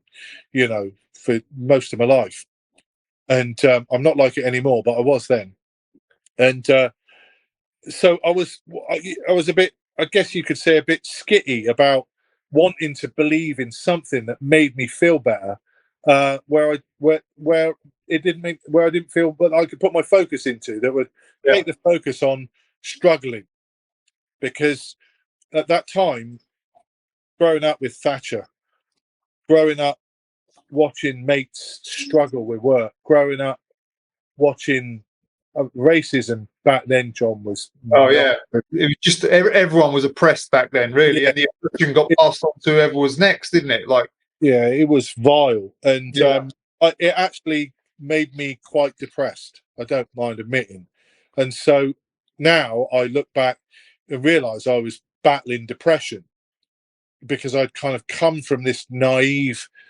I'd gone through leaving school. As soon as I left school, I was like, "Oh my god, this is like a fucking warfield. Like, this is a battle I'm in here. It's a, I don't even know whether I could keep my sanity working for these people. They're fucking aliens. Like, I'd go to work and you'd have people saying words. I'm not even going to say them, but you know, you know, and these were people I knew, and these were friends of mine, and I'm just like. And then I've got mates of mine literally struggling with work. You know, they got no money, they got nowhere to live. And you've got people marching. You know, we were going on the marches, you know, the first anti-fascist marches, you know, and because we'd been chased by people with bloody razor blades, and the skinhead thing had turned into Nazi skinheads, you know, whereas when I originally got, you know, new skinheads, they're all pacifists. They've been listening to bloody reggae all the time. Do you know what I mean? They weren't that's where it came from. bloody lunatic NF idiots. Yeah. You know what I mean? I adopted it, didn't I? Yeah, those bloody stupid bulldog tattoos on their arms and all that crap. You know, so I was struggling as a young 20-year-old, you know, like ish thing. So quite happy to grasp it. I just was like, I need to keep riding BMX. Just pay me some money. I'll keep riding BMX as long as I don't have to go into being what I thought adulthood was, which seemed to me like nothing appealing about it at all. Nothing appealing about it. I was trying to grasp what would be appealing. My mum and dad, Daily Mail readers. My grandparents, love them as I did, Daily Mail readers. You know, I was just like, I've got nothing in common with you politically, socially, anything other than you're my parents. I love you, but we are on different planets. On how we see the world. Other than my mum loving BMX and motocross, which she did, which is lovely, but she'd been brainwashed by that shit media, you know, and she'd been brought up to divide by colour, and she wasn't in it, so it's just ignorance. But it really affected me deeply, and it fucked me up a bit, you know. And so, and there's some other stuff that went on back then that was crap, that that really unmoored me from what, and I was pretty baseless up until then, looking for something, you know what I mean? So I'm constantly trying to find some solid ground in that, you know. And you've got loads of money going on, dickheads, all my mates drinking, and you're like, where the fucking hell, what's going on here? And BMX for me, which had been a sanctuary where I felt like I could, there was a few like minds, was getting worse to me and worse. And I was trying to think, well, how am I going to cope with this? I got to do something on my own because no one wants to sponsor me. You know, I need to do my own thing because I'm becoming soiled goods. No one will give me any money. You think that's where that anger was coming from? Yeah. Yeah. Like it came out on the track as well as No, totally. Yeah, I was focused that's rage. where your release is. Oh no, It? totally focused rage. Yeah, That I didn't want to speak to. I wanted to destroy people, yeah, and that's not a good thing to do when you're doing something you love. yeah, Like, I love riding a bike. Like, you know what I mean? And so it hurt me, and I hurt myself. yeah, You know, the jumping 14 feet is really just me hurting myself. But I don't. I think it's like, fuck you. Watch this. yeah, Fuck you. Watch this. You think that's fast? Watch this. yeah, It's all hurting myself. Yeah, I've got a cast on my leg. I've broke my ankle in 7 places. I want to soak it off and race. Watch me. You know, yeah, it's all me hurting myself to just stimulate, to stop having to think about what's really happening around me. And so I'm just really, as a human, probably moving from one stimulated environment looking for the next thing. You know what I mean? It's yeah, like, oh, GT, okay, great. Maybe this beat, and then after a while, that starts to wear a bit. Oh, hang on, where's this going to go? I need, it's not going to go. Lee Cooper, how long are they going to be in it? MRD, and then someone comes along and says, we've got a load of money here. We'll make a load of bikes. We'll license your name. We'll make the best bike you ever want.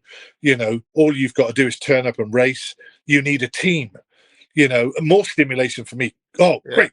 I need a team. Oh, Yeah, that's like when you're younger. That's what you want to do. You want to you react to something, and you want to put your stamp on your scene, didn't you? On your world, like yeah. this is what it is. Like it's this, and then you put it out there. This similar thing, like to what people do now. Yeah, and you can see that it attracts certain people that have to do that because they're mad from it. It's like music. It's the same thing, isn't it? Like, look, this is shit. This is what we're going to do. Yeah, like, you've got to go, no. Yeah, you've got to go, no. There is an alternative. Yeah, there exactly. is something else. Because if everybody just played the same old tune all along, it would be pretty. Yeah. And then also got that whole fakery element of it as well, haven't you? Where, what is a legacy? What is a career? It's not just one trick, is it? It would be like someone saying about Hoffman's big jump. If all he'd done is the big jump, would that be a legacy? All right, you'd say it's absolutely insane, but would look at all the stuff he's done? All the important stuff he's done up to beyond and after that, exactly. Yeah. So that's, to me, that when you look back on that, that's what matters to me, is what have you left? What's your legacy that you've left? Doesn't matter if you're managing. It's like that's what I will give to BMX of myself. That will give everything I've got at this time to BMX, and not for my own good, even, if you know what I mean. It's like, no, look, you could do it. Because I was so, like, skateboarding, I was just like so excited by the fact that you had this freedom. You know what I mean? It's like tonight, freedom of self-expression. Tonight you can get out of that chair right now. You can get on your bike and you could ride around London with no lights on your bike, go where you want. No one would really know what you're doing or where you're going. You don't need a license. You don't need your money. You don't need nothing. It's yours. Completely yours, no matter what you do. And so that, to me, was that's the freedom of expression that BMX allows. Unregulated, isn't it? There's no limit to it, is there? Like, it's just like, what do you want to do then? You want to do that, I want to do this. I like this. So if let me go back to Pickett's Lock for a minute, because I've never been too sure about. So that was the Pickett's Lock indoors with the slippy floor. Yeah, and you did the commentary on that video. Afterwards they want me to get up to come up. I'm the worst person doing a commentary. You listen to me do that. I thought it was quite enjoyable, actually. It's pretty funny. Like, I was surprised that they asked me, but because you did it with Ruffell, right? Yeah.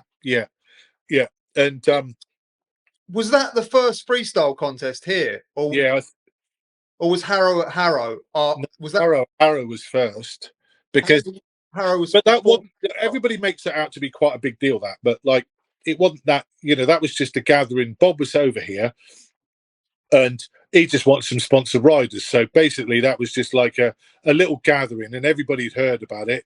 They turned up, and then if Bob liked you, you end up with a bit of gear. And it was just like there was a lot of people there. But I'd seen much better riding in London go on at Meanwhile and Rom and Harrow before that meeting happened. Yeah. Marco Lara was there.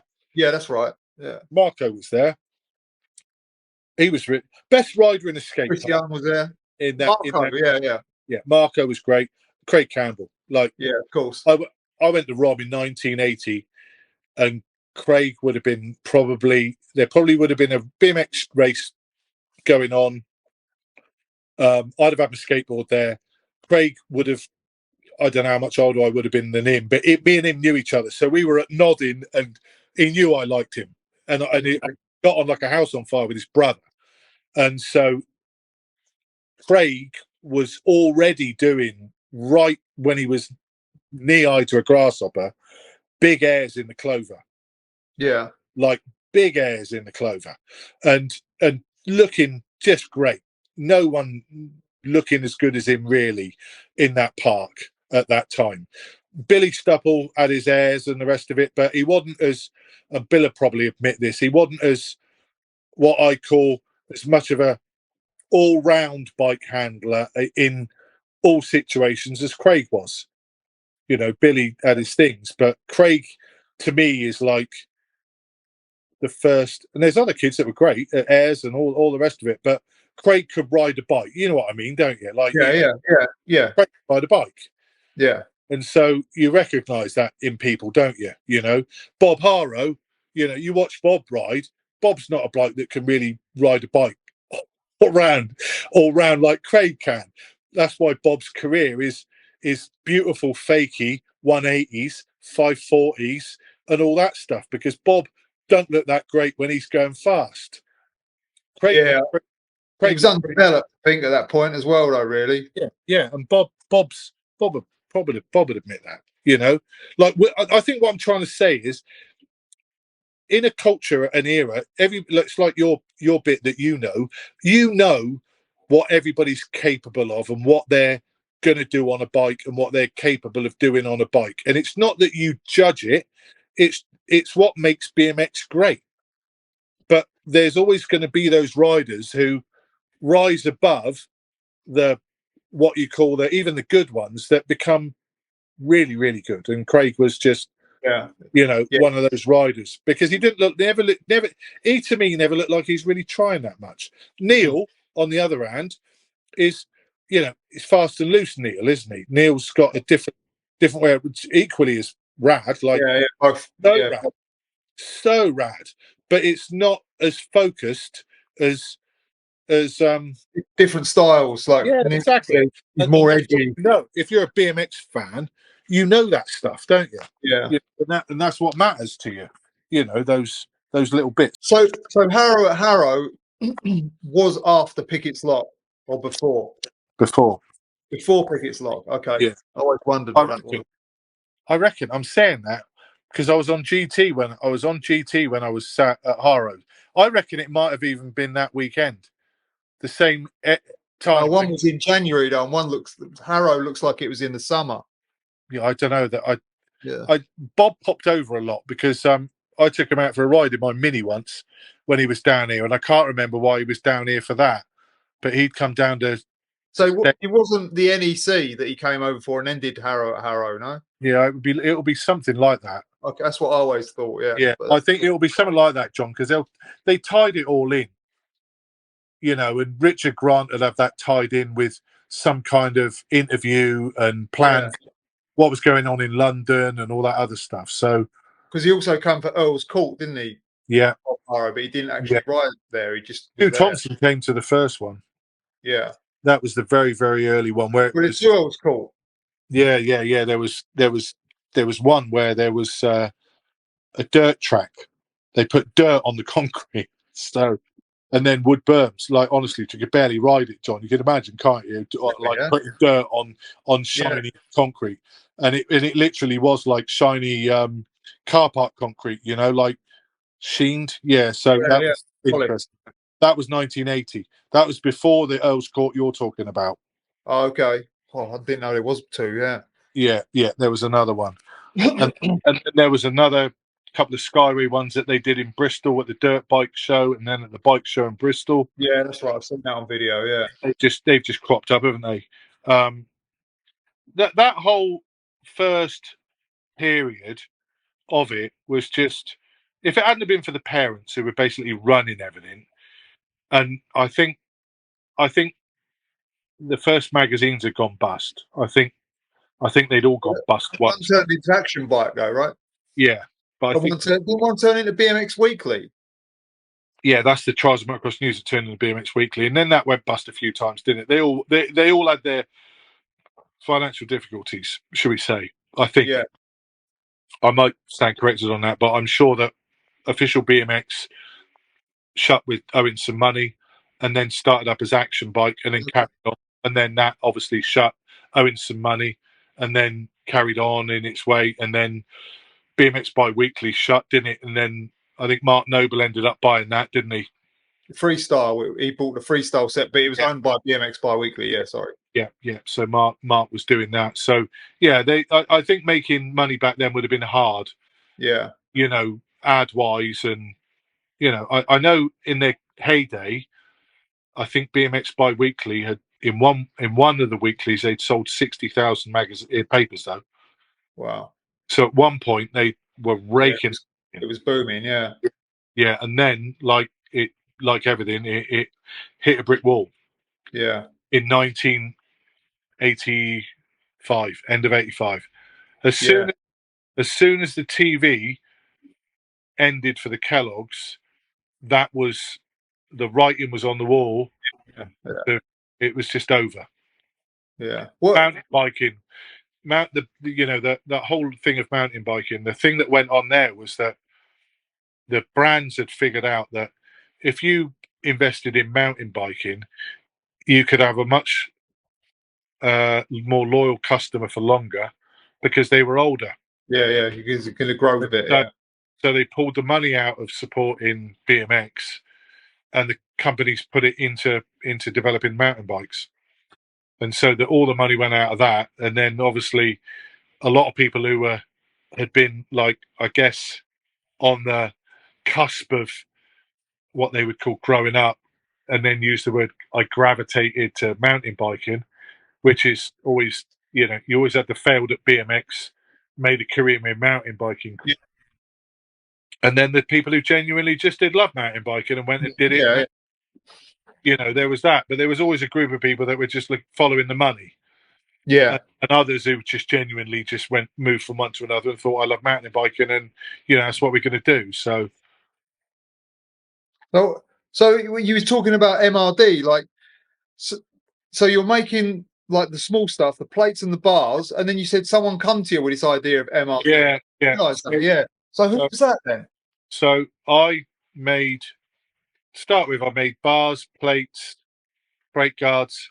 I think we made some race gear. I sponsored Alice Temple, Jamie Vince. But the reason I started MRD as a bit is to sponsor Alice, because I was just like, well, someone's got to sponsor her, and I was sponsored by GT, and so I couldn't get them to sponsor her. So I was like, well, I'll sponsor her, and because I fancied doing MRD, I was like, I'm quite enjoying it. Doing number plates, I was making custom plates for Sid Salisbury and Craig and Pete Middleton, and I was making them custom stuff. So I liked all of that, and so I just thought, well, make some other odds and sods. So at the end of, I guess what would have been 83, when I was on GT, I got contacted by Tran Am, who were a motorcycle distributor in New Milton, who wanted to get into BMX. They'd heard that I lived locally. I won the European Championships and was a top rider in England in the senior categories. And was I interested in making a bike, developing a brand, making frame fork sets, and developing the brand and all the rest of it? And I knew then, because through motocross, that the owners had both worked for the Rickmans, and I don't know whether you know anything about Rickman motorcycles. Yeah, a But little bit. Yeah. so they were the two of the most successful motocross riders we've ever had at the first era of motocross. Oh, okay. And so they were world beaters, both of them. And so they made these amazing frame kits for all these different motorbike engines in New Milton. And so the motorbike club I used to race at, Don Rickman's sons used to race at the motocross club. So I knew Don's sons, Stephen and Stuart. And so Rick Lloyd, who was the MD of Tran Am, had worked for Rickman, and he said, well, look, do you want to make some bikes? We'll help you inject a load of money into MRD. We'll license the name for 2 years, and you can develop any bike you want, any products you want. We'll make everything, and we'll sell it. And I was just like, great, how much, what's the financial deal? So they paid me, I think it was probably, first year was probably about, probably about 12 grand. Okay. In 84, but I was also getting 15 grand, maybe 18 grand from Lee Cooper. And then I was getting some money from goggle sponsors. What about VG? What? Yeah, well, I got a lot. Did they come later, or was that? No, that was a year later. So Okay, go on then. Sorry, we'll get to that then. Yeah. So the first year was no VG. So that was just Tran Am. They made 1,500 frame fork kits. Did the freestyle team with Neil Stevens and John McInnes. We had a team in the UK, little team in France, little team in Germany. So we were a distro. Yeah. It was hard work. We had a van that Tran Am had all painted, so we'd all go to the races together in that. And so I was like team leader, kind of whatever you want to call it. And all I did was sponsor all local kids that would never have probably got a chance to go to any of those races if I hadn't have sponsored them. And my attitude then was like, well, if I'm getting all this money from these other sponsors, I'll just use all my money from Tran Am to sponsor everybody else. Because even though they were making the stuff, I still had to buy the stuff off them at cost if I wanted anything out of the order. Yeah. So I'd get a budget, and then if anything I wanted to do outside that budget, I had to pay for. Well, at the end of 1984, I think I was probably 20 grand overdrawn. Of course, what Grotbag said, he said the team was just like, how did you manage that team? Because he said there's so many people on it. Yeah. So I was probably 20 grand overdrawn. So I had to sell a house, pay the overdraft off, and then next year got VG on board, and they wanted an even bigger team. And I was like, How did VG come about? Because let me just explain to people that was a big supermarket chain back in the 80s. But they would be like, I don't know, what is it, like the One Stop, or that's owned by Tesco's, isn't it? VG's was owned by a company called Amalgamated Foods, and Amalgamated Foods had a lot of different, what I would call kind of, no, they weren't corner shops. They would be like One Stops or whatever it is, like mini co-op, around the country. They had a lot of money. And how I got that sponsorship was when I went and did my graphic arts apprenticeship. I did that with a friend of my dad's, because my dad used to do all of his artwork for their artists there. So if they're knocking up stuff on a Dela board and doing artwork for VG, which they were, VG was a client of his. Okay. So my original employer, VG, was a client, and he would do all their ads. He would do their TV ads. He would do their paper ads. So all the stuff that was in newspapers, he would be in charge of their media. And because he was mad on push bikes, and he was another track ahead, my boss, even though he was my dad, a bit younger than my dad, but not much. So he'd probably be 80, 78, 80. He phoned me up and he said, I can get VG to sponsor your team if you want. Would you be up for it? And so I was like, yeah, great. And so he hooked that up, and we got, I don't know, 33 grand from them. Oh. But Big I van. had to have a bigger team and a bigger van. And or not big. I think I don't know whether it's bigger or we got it painted. It was one of the two. It was either bigger or we got it painted, and then we had to. The team got bigger because I'd previously just got local riders that I was sponsoring, and I went a bit further afield because I really fallen in love with a couple of riders from the Midlands, Steve Bigland and Mark Watkins, who I just got on with them at the races. They were Yeah. just good fun lads, got on with them, and I liked the way they rode. They weren't neither of them were what they wouldn't win every national, but they'd win a few. But I just liked their families, and they were nice, and we got on well. They were I don't know, probably at the time 17, 18, and I'd happily invite them down to my house to spend 2 weeks in a summer holiday staying with me and my what would have been my wife at the time, because Yeah. I got on with them that well. So good crew. Do you know what I mean? Yeah. But that coincided with me tearing my rotator cuff to bits, and I picked up a really bad. I started to have a really bad problem with my back going numb and the back of my legs going numb, and I didn't know what it was, and so I didn't tell anybody about it, and I was going to physio and hoping it'd go away, and the rotator cuff didn't, so I didn't have I had decent money that year, but not a great year race wise. But we carried on making some more stuff. All the race clothes were made in France by a company called Win, who were amazing, and so it's a pretty big deal. But Tran Am, they fucked up really because they thought that everybody was going to go into motocross shops and buy BMX bikes. Oh, okay. So they didn't have BMX accounts. And I just said, look, it's not going to happen. So in that year, we said, look, we'll buy it off you and we'll sell it mail order. And so we were selling mail order as well. So Okay. we were doing that, which was helping. But at the end of that year, I still ended up with 30 grand in debt because we'd had a 2-year contract with VG. And at the end of that year, they decided they were pulling out of certain areas of what they called their promotional portfolio. And they were quite happy if I wanted to take them to court.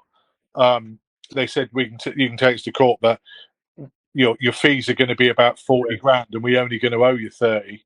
Yeah. So, and I'd already spent 20 grand of the budget on next year's money. So at the end of that year, I had to sell another family house so that I was living in to pay that money off. So was the other house, was that bought from BMX, not the Yeah. one you saw, the first one? Yeah. Yeah, 2 of them. Wow. I didn't live in them. I didn't have 2 houses at the same time. I bought one, made some money on it, enough to pay the overdraft off, sold that, bought another one, ran MRD, made enough money on that to pay the overdraft off, and sold that. Shit. Was that the one that had the picture with a Porsche outside? No, that wasn't my house. Okay. That was my friend's dad's Okay. house, who I first rented when I first got together with my girlfriend. No, I didn't own All that. right. And then so then VG pull out and you just kind of like, you're up in the air then, yeah? No bikes. Well, the problem was then Tran Am wanted me to buy whatever stock they had left, and they want me to buy it trade. They wouldn't even sell it to me at cost, and I was like, I didn't want to give them any money because they didn't want to sponsor me either. At the end of that year, they'd had enough. So I'd gone from my personal earnings to be from I don't know what they would have been, good 5-figure money, close 6-figure money probably, and if you add it all up together, to at the end of 85, with that ending, in 1986, I had 3 jobs. One of them was removing furniture for a contractor. The other one was working as a bouncer in a gay club. And the other one was just doing racing at the weekend and seeing if I could earn a bit of money and selling up my old gear at the races. And that was it. That was 86. That And big because crash, yeah. my shoulder was wrecked, I ruined my shoulder. My shoulder ruined bike riding for me. I couldn't hold on the handlebars. There's no way. Even if I hit a little stone, my hand would come off the handlebars. and then I didn't realise what was happening to my back, but I was at the start of a journey with spinal stenosis, which is where the spinal cord rubs the bone in the spine. Okay. So I started to lose feeling in my bum, my midriff, my legs, my feet used to burn, and then I'd have permanent pins and needles in my neck and my shoulder. Couldn't control when I go to the toilet, and so I started to on that journey with trying to manage that, which was What age was you then? Like 22 or 23 or something? 24, Wow. 24. So I wanted to ride, and every time I did ride, if I fell off, I put my hand out, and that would be the rotator cuff gone again, and then they'd try another operation or more cortisone injections, and essentially all of it just getting worse and worse. So I managed at the end of '86, I knew I was going to retire. I was like, I can't do it anymore. I was crashing, practicing at home. I couldn't train properly. And so I thought, if I can just have a good last race and finish off well, I'll walk away from it. And so I won the British Championships in Derby, and I had no idea what I was going to do. Marriage was a bit of a mess, and Greg Hill said, "Look, just come and live with me for a bit and sort yourself out." And so that's what I did, and Okay. I moved over there. What, in '86? End of '86, yeah. Oh, wow. But while I was over there, I found out that my wife had been having what they call it, extramarital affairs. Oh, I just found a load of letters in a box in a wardrobe that was in our part of Greg's house, because he had a big house. oh, okay. And, With you in the US? yeah. Oh. I was trying to ride over there. I couldn't hold on the bike. Just couldn't. So I was broken-hearted because I knew that would be the end of my riding. That was how I expressed myself. You know what I mean? If I was angry, I could express myself. If I was happy, I could express myself. That was finished. And so I felt pretty lost, And so then I found out she was doing that, and then I come back and got divorced. And then that was just the start of what you would kind of call civilian life, and trying to work for a living and normality, and making fall in love again and having kids. And I lost a daughter that died in childbirth, full term, called Kashmir, a couple of years later. And luckily had a boy 18 months after that, who Joe, who's 30 now. And I've tried every now and again in that period of when they're riding, but it's always gone wrong because of my shoulder and my back. Yeah, you can't you can't ride if you can't ride if I and it. I've tried to explain to Joe, it's heartbreaking. Try to explain to your son, because he. Hang on a minute, John, because it's upsetting.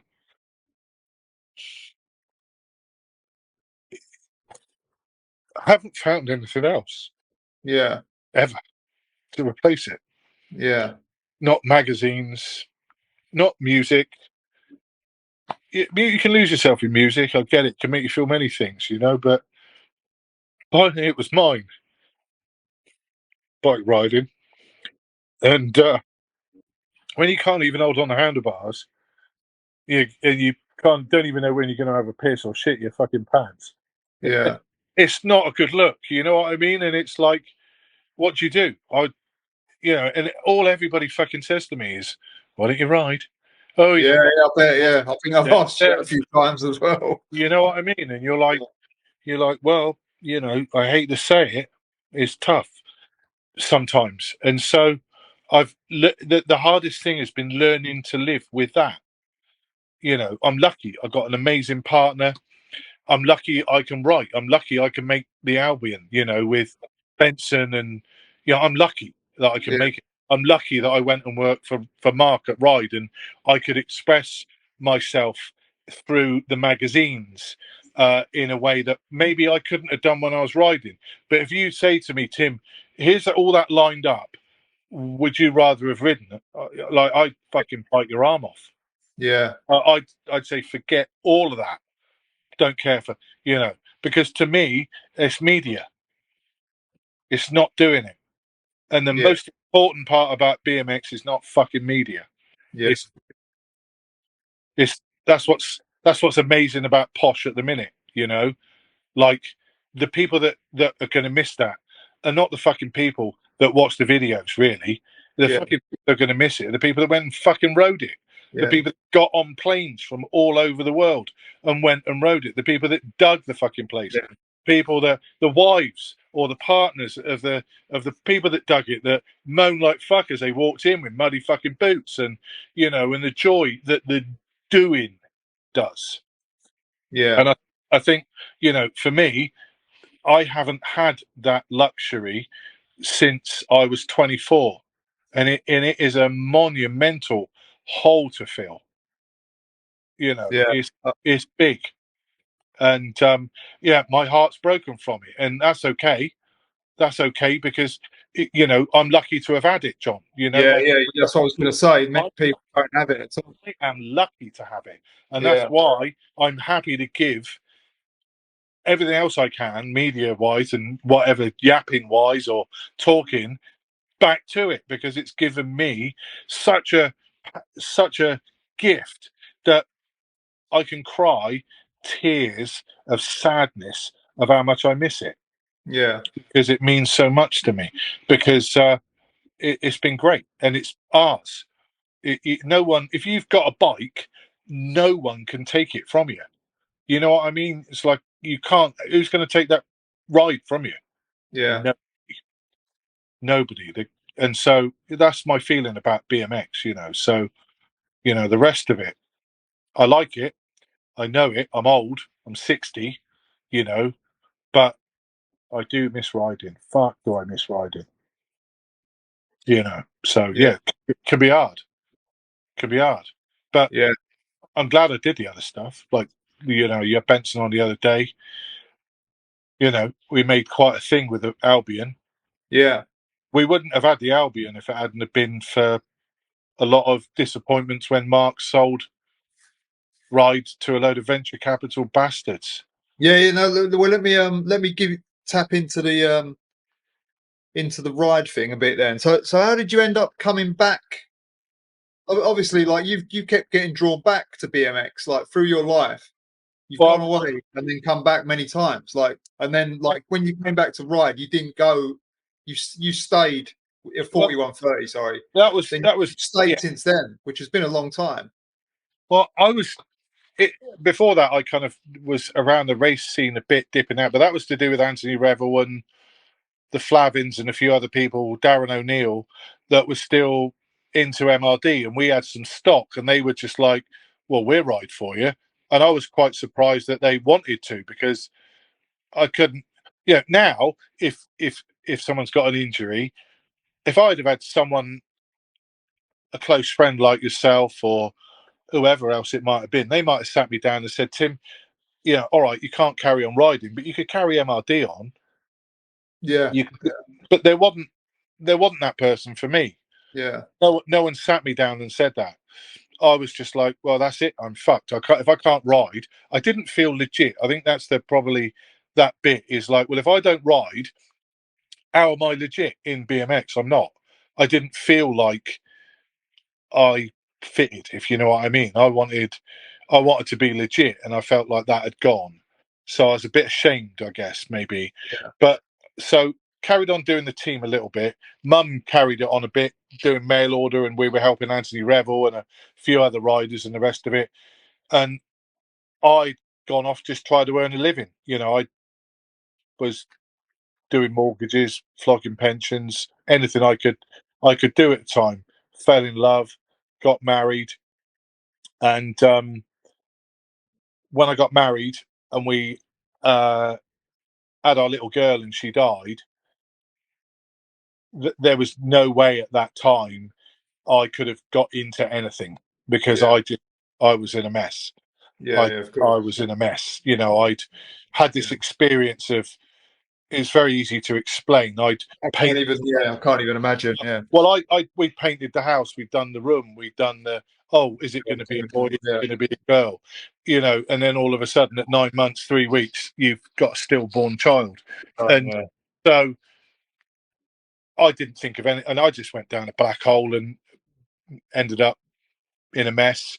Carried on being married for a bit. Luckily for me, my wife wanted to have another kid, and we had Joe. But we didn't manage to stay together, sadly, because I was a mess, and it was just too hard. It was too hard. And so when we broke up, I just started connecting with the things that made me happy. And at the time, I would have to go from where I lived at the time, which was back in Poole. I would go and pick Joe up, who was about 2 or 3, where he lived in Bridport. And to do that, I would have to go past Mark Noble's house in Dorchester, where Invert was. Yeah. And so I would stop there because I knew Mark, and I'd pick up Snap and what's the other magazine, the American one. US Raw. Yeah, it was just Snap, and it was another one. What they did, on there two they did at certain times. Anyway, whatever the US mags were that he was bringing in, I'd pick them up. And Mark, I think when I was in a mess, did a nicely. I was trying to do a comeback, and it was impossible to do a comeback. But I was just missing BMX so much. I'd have done anything to come back into it. And he interviewed me and put it in Invert, I think. So Yeah. we had this little connection. So that started constant visits going into ride. And over about 2 years, me and him, it got to the point where I could tell him why what I think was not that great in Invert, and he'd wince a bit, but take it. And I'd have some great conversations with him, and we'd have a natter. And then one day, I just went in there one day. I took Joe back, and you had the ramps out the back, and there'd be Cornick might pop in, or whoever it was that would be around, and we'd have a chat and have a cup of tea. And he said, "I've just bought a magazine, a skateboard magazine called Document. Do you know anybody that would want to sell ads in it?" And I just said straight out, like, "I'll do it." That's all I said. "I'll do it." It was the first time since Kashmir had died that I actually knew what I wanted to do. Yeah. Like, that was a thing that I was like, I could do that. That would make me happy. Oh, skateboarding. I love skateboarding. You know, I like Mark. I've grown to know him. You know, Mark's got his ways. I've got my ways. You've Yeah. got your ways. You know, Yeah. whatever. You know, that could work. And the funny thing was, he goes, "Well," he goes, "I think Rob Stobart might be doing it."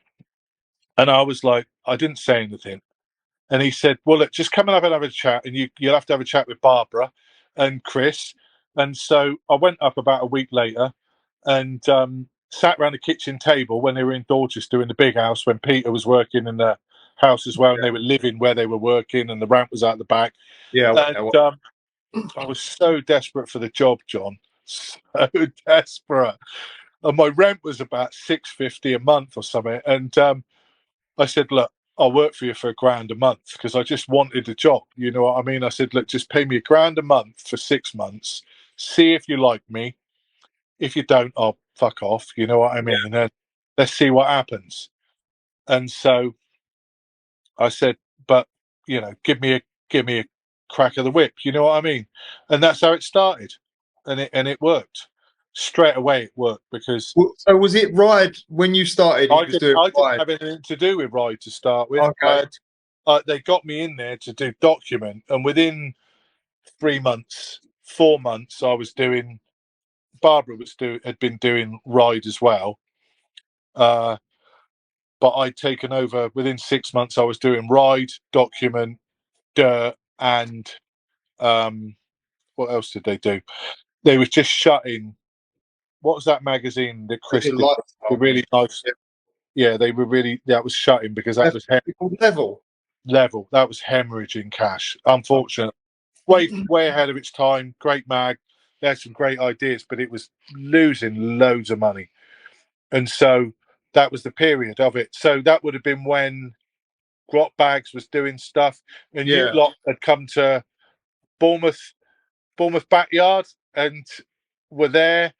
I Yeah, think that's right. Yeah, yeah, that early on, and yeah. just I was so stoked about. Can't believe I've used that word stoked. Happy, so happy about being back in BMX and being able to help what I thought was help, because I thought, well, BMX magazine Dig was out. I could see loads of problems that they had with Ride because Ian and Stu weren't in it, and all I could see in that mag was like, well, Mark's not traveling very far, because it was very south, what I would call south centric. Yeah. And so when I started to phone people up about Ride, it very quickly became apparent that there was, if I was going to get more support for it, it needed to be more national. Yeah. So that's when we started as a group, me, Mark, Chris, Barbara, started to have conversations about where do you want to go. Going back one little bit, when I had the interview with Mark, Chris, and Barbara, I only made them promise me one thing, which was that if they ever sold the magazines that I was involved in, that they would give me first opportunity to buy it. Okay. That's the only promise I made them make. And that was it. And so that was where I was for all that time. And in the end, we had to change a few things because you couldn't sell. Mark was editor of Dirt, I think, at the time. He couldn't sell. It needed a different editor. Mike Rose needed to be the editor there, and then in Ride, that needed a different approach because I managed to get Banners in there as a tea boy. Yeah. With the hope that Mark would see that he's a very useful character for promoting what it really needed, what Ride really not needed to, but actually needed to be, because it needed to change Ride. You needed a slight change, yeah. That's all right. That's what So Steve brought that change to it, and the Rat One era, and the and that thing, it morphed, and you could see that Got Bags was into some other things. Every fucking editorial we needed to send in was so late, like you wouldn't believe, and he's there thinking it's funny, and you got all of us there 3 o'clock in the morning trying to put a mag together because he's fucking weeks late with everything, and you're like, come on. And you'd have a conversation with him and he'd be like, yeah, all right, Tim, next time, yeah, all right, don't worry, and never fucking changed, so but it was great. Like I felt like it was great. I thought, fucking, this is great, It was upsetting that there was a division between Dig and Ride, but when you looked at Dig early on then, which was those first era of Dig, which to me is great, the rest of it, like, you can leave it now, leave it mostly, but early on, the promise, what that promise was, you can see that Will got it too, where it went wrong for him, I don't know, but it's obviously gone wrong somewhere because it's nothing like it used to be, sadly. And that to me is what is missing in media, and probably why we did the Albion, because in the end it wasn't in Ride or Dig, and it needed to be somewhere. So so you was at Ride quite a while before everyone knew you was at Ride. I remember Grotbag saying that you was there, so that we knew before that. But did anyone ever sort of say to you, where have you been? Like, I would imagine that period of time someone would say that. I got so dissed. I think Zach probably fucking dissed me, and I love Zach. But I would be surprised if no one said anything. Yeah, well, it wasn't just him. I think there was all of that crew was just like, where the fuck have you been, you cunt, And so, fair enough, and I'm not, at the time, I'm not going to say, well, guess what? If you want my fucking life, I'll swap you for riding your fucking bike. Yeah, reality. I wasn't going to do that. And so I was just like, well, I'll just keep quiet and keep my head down. and just keep working, which is and work my way, and people can judge me on what I'm going to do while I'm here, not Yeah. where I've been for like the last 6 years. You Yeah. know what I mean? So, and surely now, like that 4130 era is probably everyone involved in that has probably looks upon it as a really fucking good time, right? Oh yeah, yeah. I mean, it'd be hard not to, because Mark. I've never seen Mark so upset as when it all went wrong with Factory Media. And this is no judgment of him, but his naivety and wanting to push over the weight. Like, we'd been taken for a ride by New Deal badly, so it was Okay. a skateboard mag ultimately that that, that I think you'd have to speak to Chris or Mark to verify this, but I think I'm probably right. But New Deal owed us loads of money, and it was just always promises, always bullshit from the same people that are there. That some of them are still around now, as you know. You know, the same old thing, and the debt got big, and it frightened the life out of them. You know, because by that time, Mark had a couple of kids, probably. Chris had a really nice wife. They were they were probably both homeowners. Mark, one thing I'll never, ever have a bad word say about him was, in this regard, was that Mark took the burden of someone, and Chris, of someone paying people's wages really importantly. You know, they knew that it was people's mortgages that they were giving with their wages, and so when it hit a bump, they felt vulnerable. You know what I mean? And they didn't like it, and they felt responsible that it could go wrong for people, for me, you know, for them, for themselves, for the employees. There were, you know, we had Mike Rose, you had the dirt crew, you had the designers. There's a lot of people there. Yeah, You there know, was people of staff, weren't there? A lot of staff. money. And Yeah.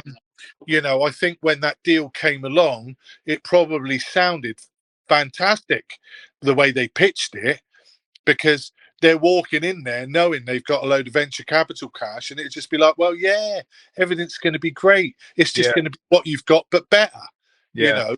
And then within 6 months, office is shut, Barbara's gone, Chris is gone, you know, Mark's on a warning, you know, because he didn't want to go to bloody London every week, you know. And I'm having to say to him, look, you know, if you don't go to these meetings, they're going to kick you out. Doesn't matter that you got shares, they're going to boot you.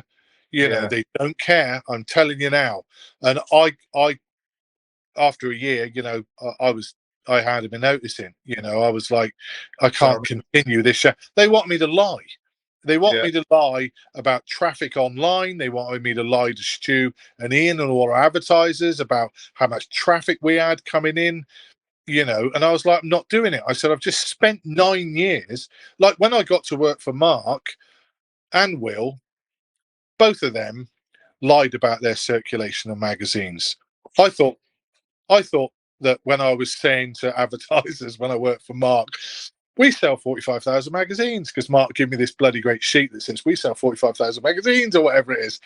It's fucking, did we fuck? We sold about 25 grand was probably the most we ever sold. And he might know that there might have been a few issues that sold more than that. But basically,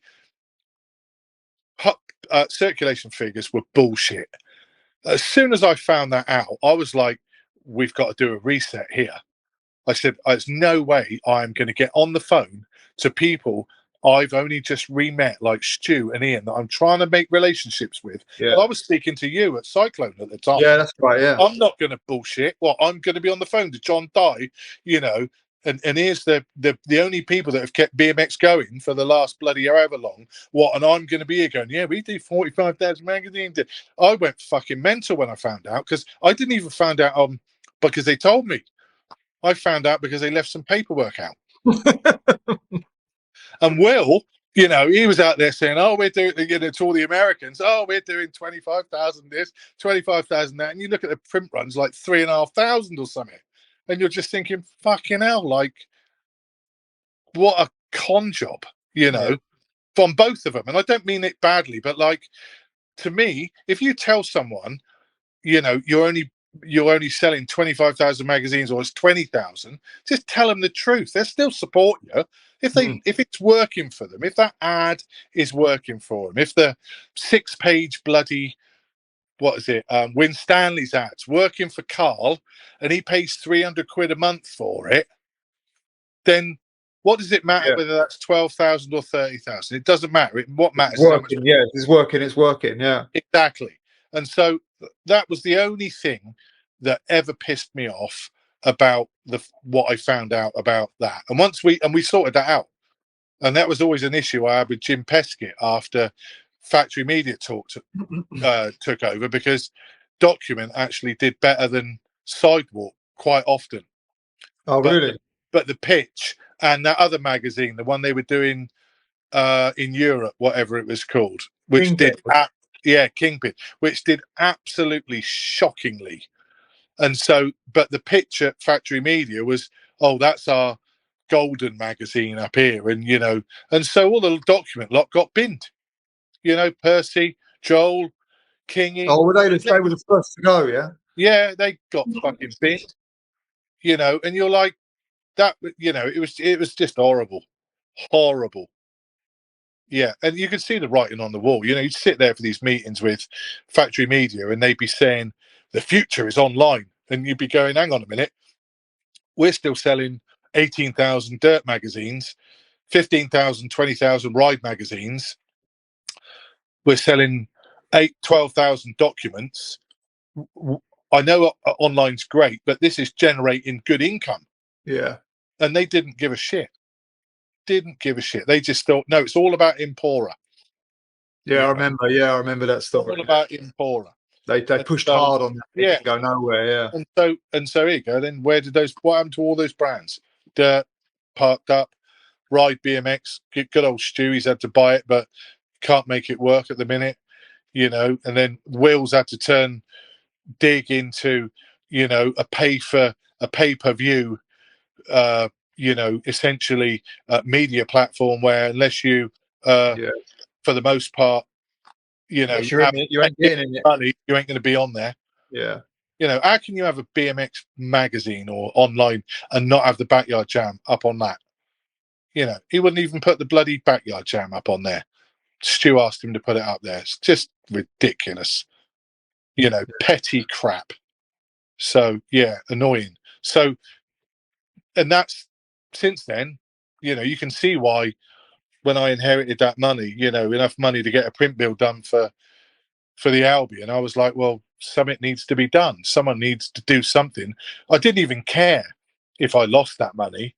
I just wanted to say something, you know, even if it was a fire that only kept us warm for X amount of hour longs, at least it was there for that while, you know, because Benson had a gutful, Steve Bancroft had a gutful, George, you know, was happy to photograph his mates and had his crew, that all the rest of it. So, you know, that's why we did it. But yeah, you know, I don't think with our characters it wasn't going to last forever. Yeah, and Factory got rid of. They made moves quick, with, you know, Mark was suddenly getting pushed out, wasn't he? Like really, really soon. And I think he maybe got pushed out before you. Oh no, Mark went before I did, because Mark just made the fatal error of which most managing directors do when they've owned a company and then they get bought out, of thinking you can behave the same as you did when you owned it, and you can't. You have to. Well, that's probably what the promise was, wasn't it? Yeah, and and also, to be fair to Factory, there were people that were involved in the magazines that Mark owned that were quite capable of doing that without Mark being involved. You know, Mark was the MD of 4130, but his involvement in the what you would call the creation of those magazines was very much personal to him. I wouldn't want to name what that was. But getting dirt done, ride done, moto done, and the other things we did, we had such a good group of people that they made that happen. Mark was basically the guy that makes sure all the flat plans are done properly. They go to the printers, they get to the shops on time, they do that kind of stuff. Well, when you take that away from somebody, which is what Factory Media did, they took away that. They're like, we'll deal with the retail now, we'll deal with the news agents, we'll deal with flat plans, all the rest of it. They're like, well, what does Mark do? You know? Yeah. And so they Mark was like, well, I'm not going to go to London every week. I've just got a new kid.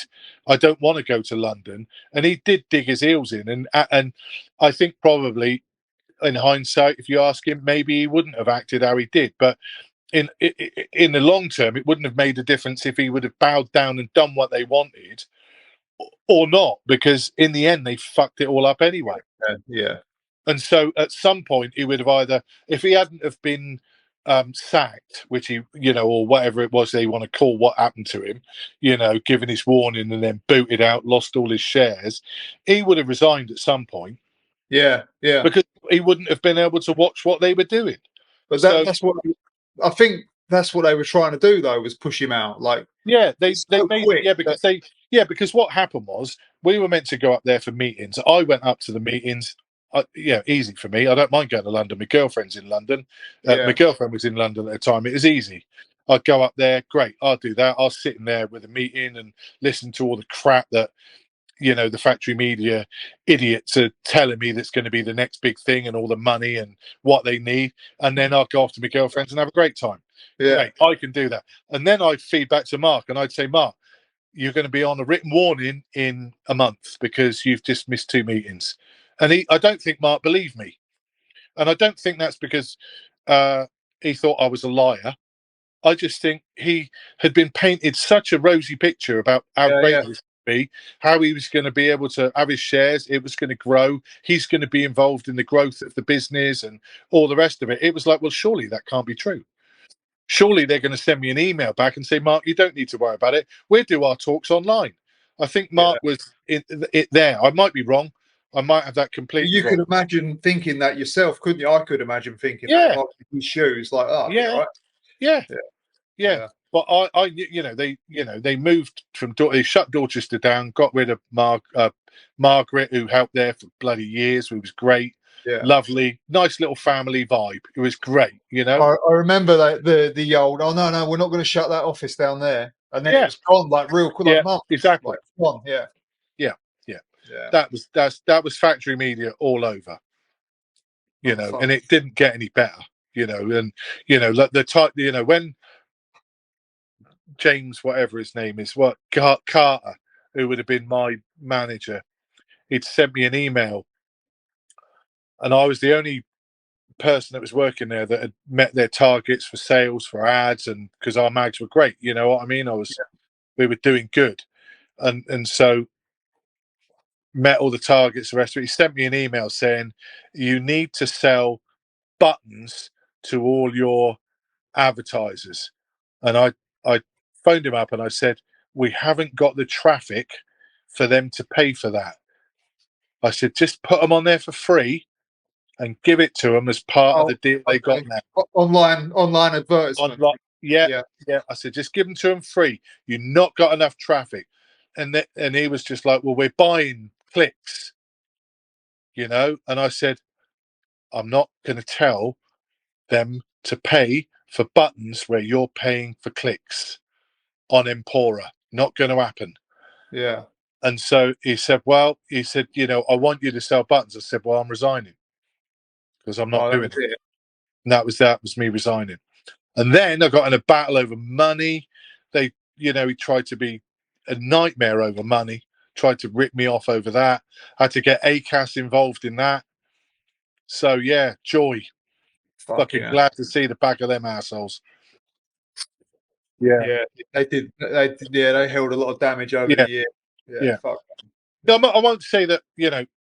I'm not here saying that I'm a great guy, because when we shut the Albion up, we owed a few people some money, and Ted Van, whatever his name is, didn't take too kindly to us owing him some money for who's the S&M rider with the ear bitten off? What's his name? Troy. I think we owed some money to him. We owed some money from Ted for Troy's thing, and I genuinely didn't have any money. I just spent $3,000 of my own money winding the company up. I just lost. We probably put another 30, 40, 50 grand in there. Can't remember how much it was. In the last 18 months on print bills. And he thought we were flying around in jets everywhere, paying ourselves loads of money, when the truth was, no one ever earned any more than 750 quid a month. That was it. Yeah. That was the highest amount of pay anybody ever got at the Albion, was 750 quid. And it was 500 quid to start with. So if anybody thinks that anybody in the Albion earned any money, from doing that magazine, no chance. Yeah. That was a labour of love, and if it hadn't been for the dear old mum, it wouldn't have lasted as long as it did, So how did that all come about? Like, those guys obviously were sick of the same thing, factory media, come to a head, and you hadn't been there for about a year, I think, at that point. I'd gone off and worked for Harry's, for Dave Hyatt, for a year. Right, yeah. So maybe longer than a year, yeah. Yeah, I think probably 18 months. And so I'd come back from there because he'd left Harry's, and he's got fed up. And they were owned by Timberland, and working for them was not a lot different than working for factory media. It was just a company always on sale every Friday, or to meet targets or whatever. It's just horrible. Yeah. And after 18 months, I left there, and had about $8,000, I think, saved. And I phoned up Steve, and working with Dave had kind of given me a bit of confidence. I thought, well, I've got $8,000. I can afford a print bill. It looks like Ride is shit. It's looking terrible. It was awful. Dig was equally as bad at the time. Yeah. I thought I'd just get hold of Bancroft. If Steve would be the editor, I'll do another mag, but only if Steve's editor. So I phoned Steve up, and he said, I don't want to be editor, which I was like, well, I'm not doing it then.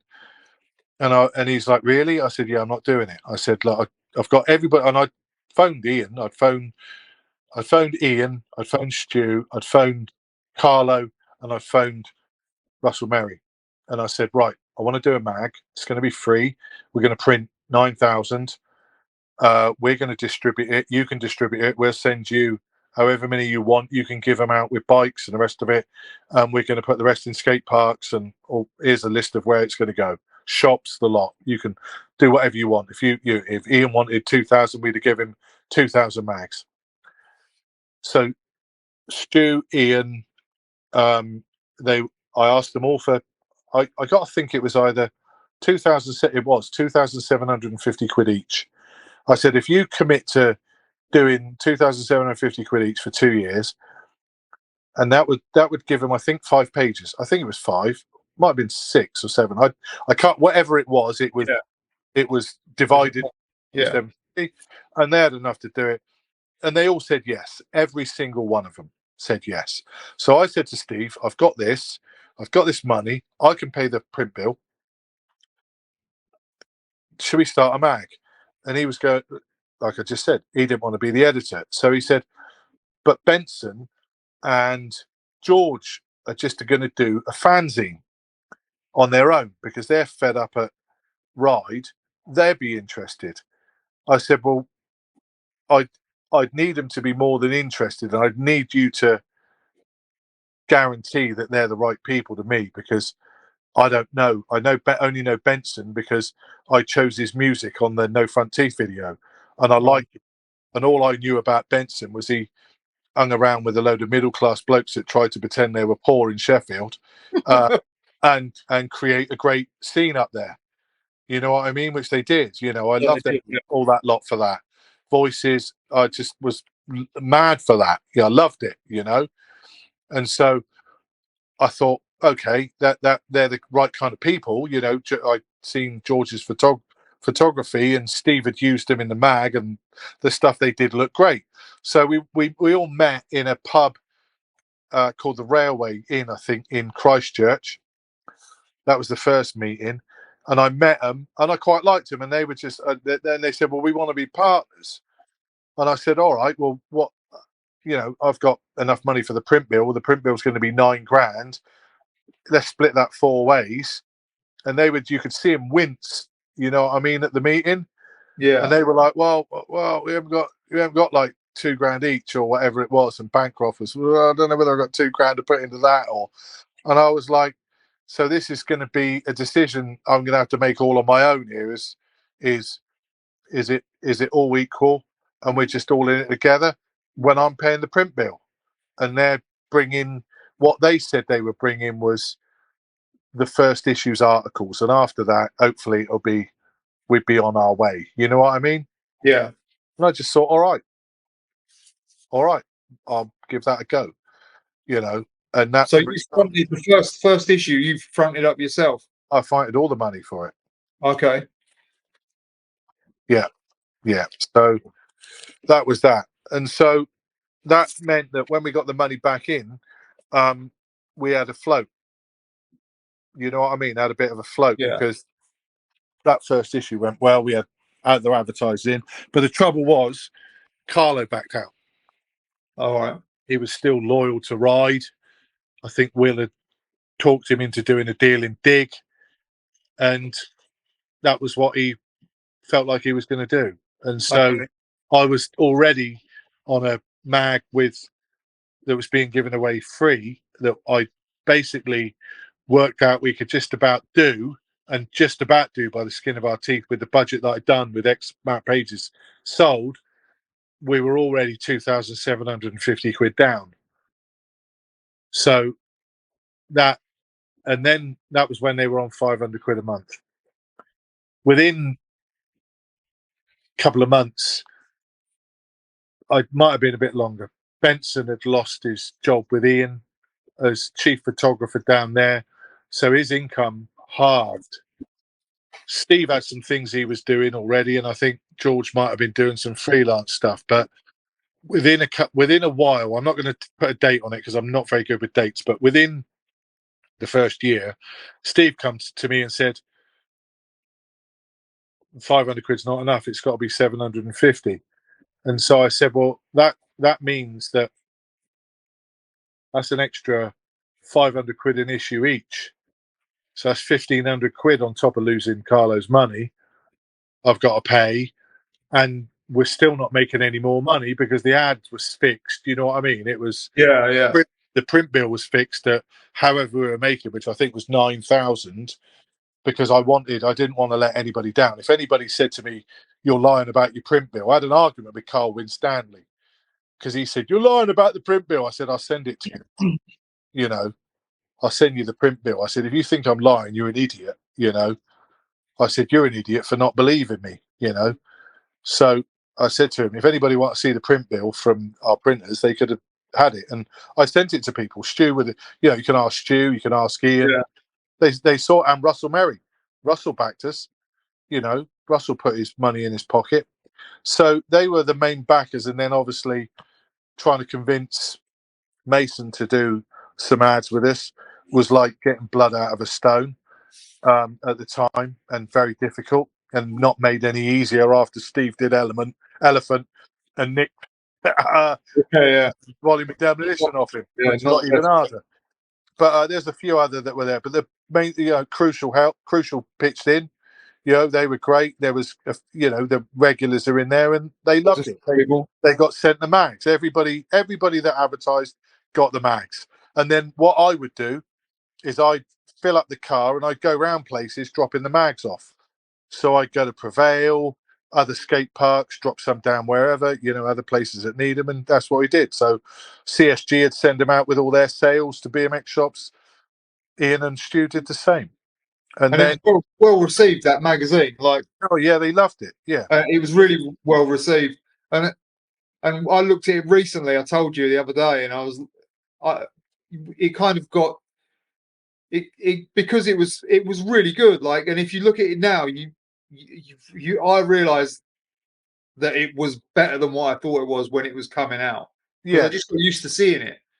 I'm gonna have to flick back through it now. Like, there's loads of stuff in there that looks real good. Yeah. But you've changed in that time since I've known you. Like, I've known you since Cyclone. Yeah, yeah. Well, people grow up, don't they? Like, Yeah, that's really, what I mean. Like, all those like, sharp edges you had then, you know, they're still part of you. But because we're older, there's a much bigger picture, John, isn't there? You know what I mean? Just a much bigger picture of life experience, yeah, and you know what opinions we might have had about someone or something or whatever it is. They change. You know, yeah, it's like, you know, when you ask me about,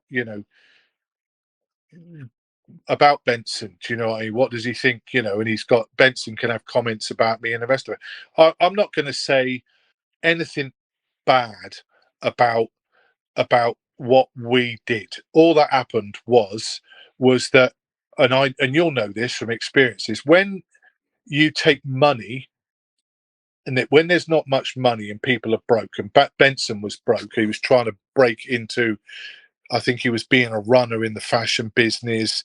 He lost Ian's money. He had pressure. He had a partner.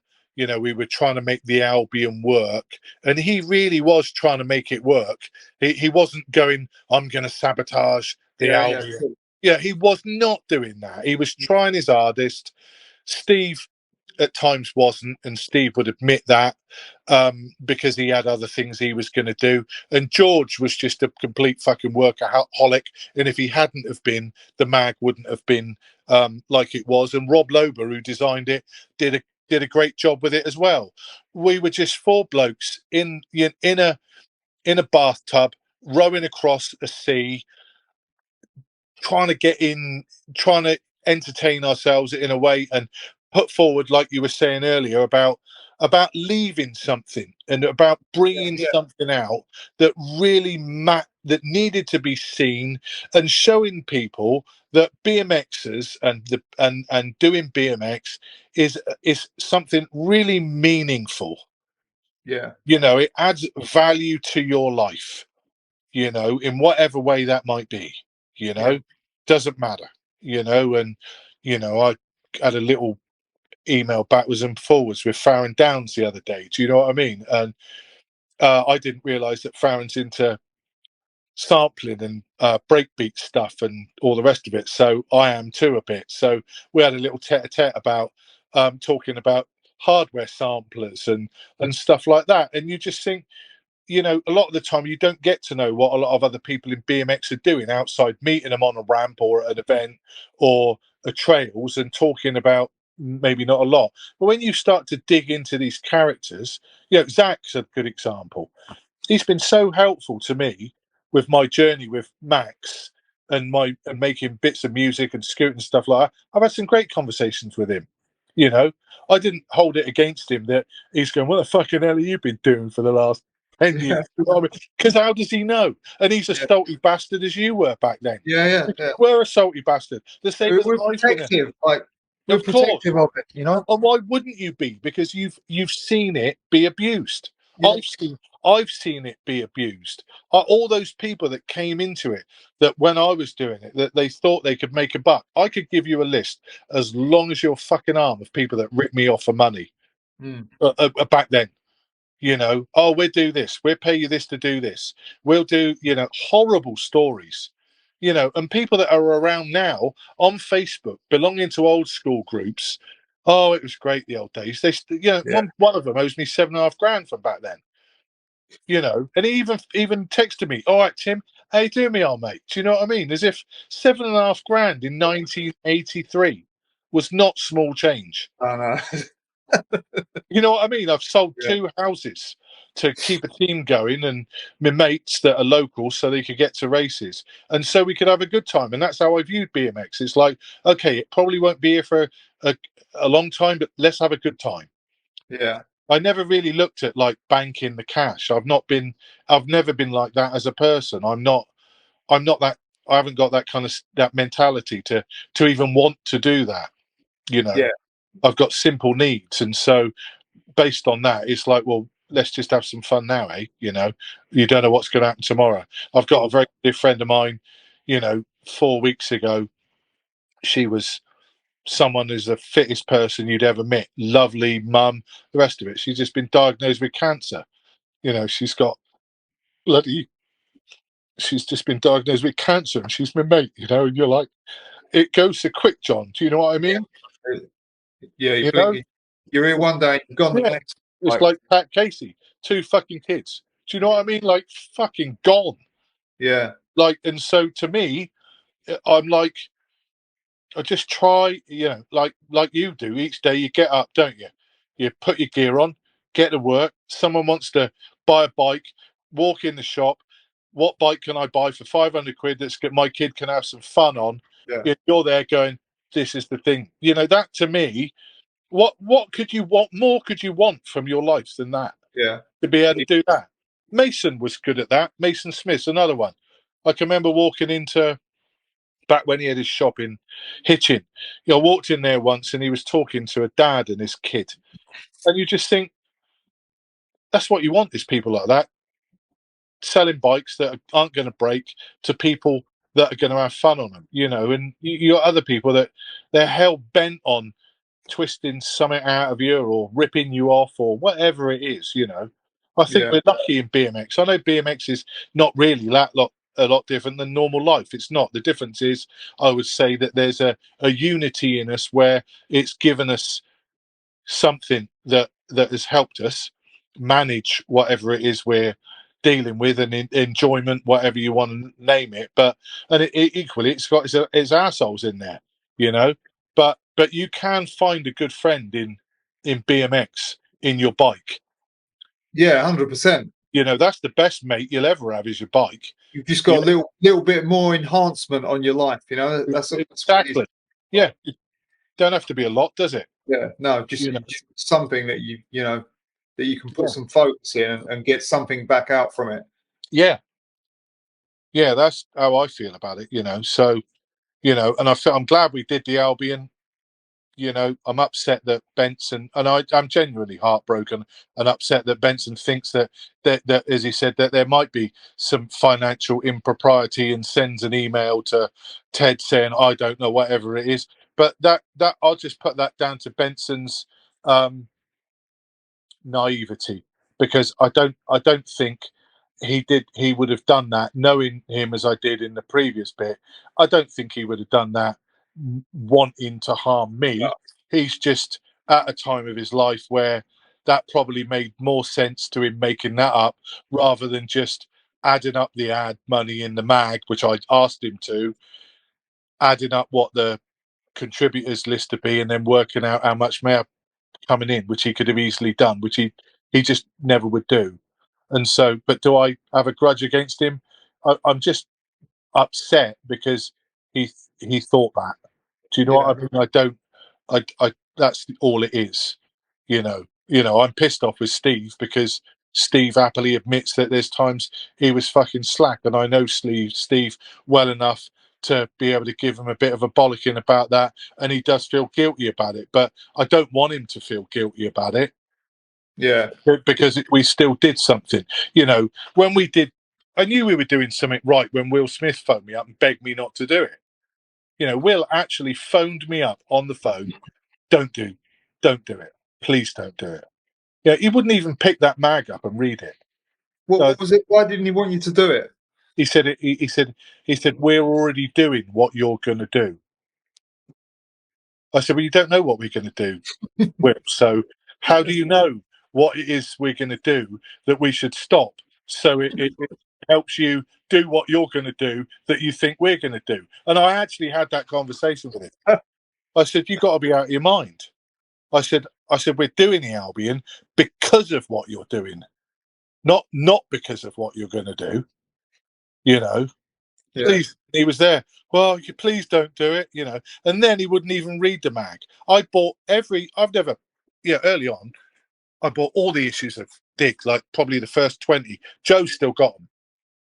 And then I went, that period when we were doing that, I paid, because I wasn't at Ride, wasn't on any freebie list. never had a freebie list on digs. I bought Dig. Guess why that is? Because I love BMX. Yeah. He's got some great photographers. He's got great contributors, but he can't even look at a free one. You know, Stu tried to give him one, won't read it. Ian did the same, won't read it.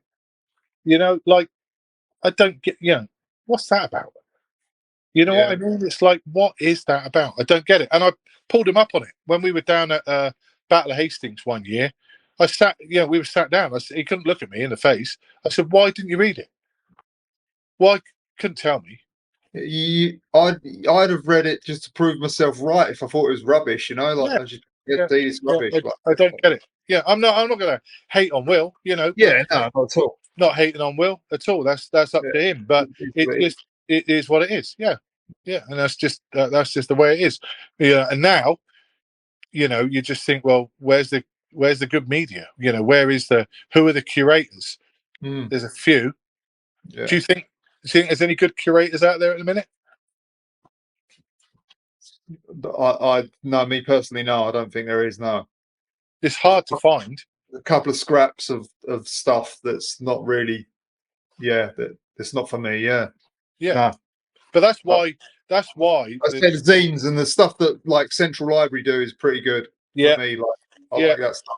I always chuck a bit of money their way. Joe's got a few bits of theirs I send him.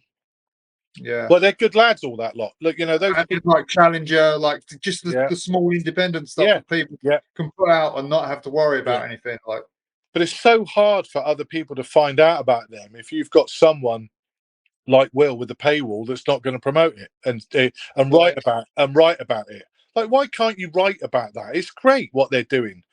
They're all look at you. You're hammering it still. Ian is hammering it still. Look at how many, Foster hammering it still. There's so many people older hammering it still.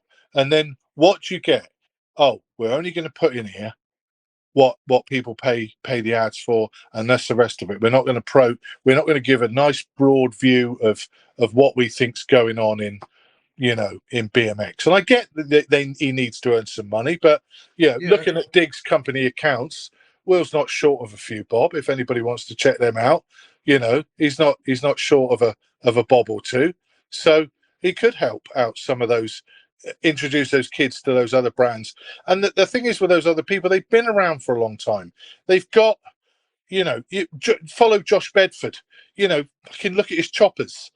Look at pictures of his dog running around and the rest of it. There's a bloke that's ridden BMX, done it on his terms, got his partner, got kids, rides his motorbike, has a nice life. There's loads of Josh Bedfords out there if you want to go and look and find them and tell those stories. But oh no, let's not put that in the mag. Don't be doing that. So I it is frustrating because there's still a bit of me that's like, well, I'll do another one. There is. That's that. There's that lunatic moth in me. Well, there's the light. There's the light. No, I'm going to hit the light. I'm flying to the light. Let me just bash my brains out with one. Shall I sell this house to pay the debt off? What am I going to do? You'll laugh. I just did the MRD accounts. So taking me so long to make these bikes, I've had to buy everything. I've just done the accounts. It's 20 grand I've lost over that. That's how much money I've put in it. How long have you been doing that again? Fucking, it's taken. I've been waiting 4 months for the chroma to give me a date to get the bikes chromed. But every step of the way has been so hard. Trying to find T47 taps, trying to find someone that can bend the loop. Then I find someone that can bend the loop. Then they say they don't want my business because I'm only going to spend 20 grand a year with them. And then you take the stuff to another bender and they break all your tubing. They break 800 quid worth of tubing. Oh, we can't do that. Yeah, and they don't give any money back if they break the tubing. It's just like, sorry, we can't bend that. Oh, it's horrible, John. It is horrible. So why did you start that up again? Hey, what made me? Joe. Yeah. Joe. Okay. Yeah, Joe's fault. But I don't mind him doing it. What I've liked about doing it is everything's been on my terms and it's been hard, and the people that supported me are angels. because it has taken ages. But I've done everything on my terms. I've chosen every bit of the way. Everything's been me. And Stu would tell you, ask Stu Dawkins, like he's laughing at me. He's going, Tim, he said, you do realise this is going to be the nightmare you never dreamed of. I was like, it'll be all right, Stu. And now he's just like laughing because, it's graphics, it's website. How'd you do this? How'd you do that? CAD drawings. I've been lucky with the CAD. Ollie Gunn that rides. Yeah. Ollie's been great. He did the drawing down here for the new bike, and I've had some help with that, so that's been great. And but it is what it is. It'll change. There'll be other bits I do that get better, but I'm 60. What am I going to do, John? Do you know what I mean? I'm not going to retire.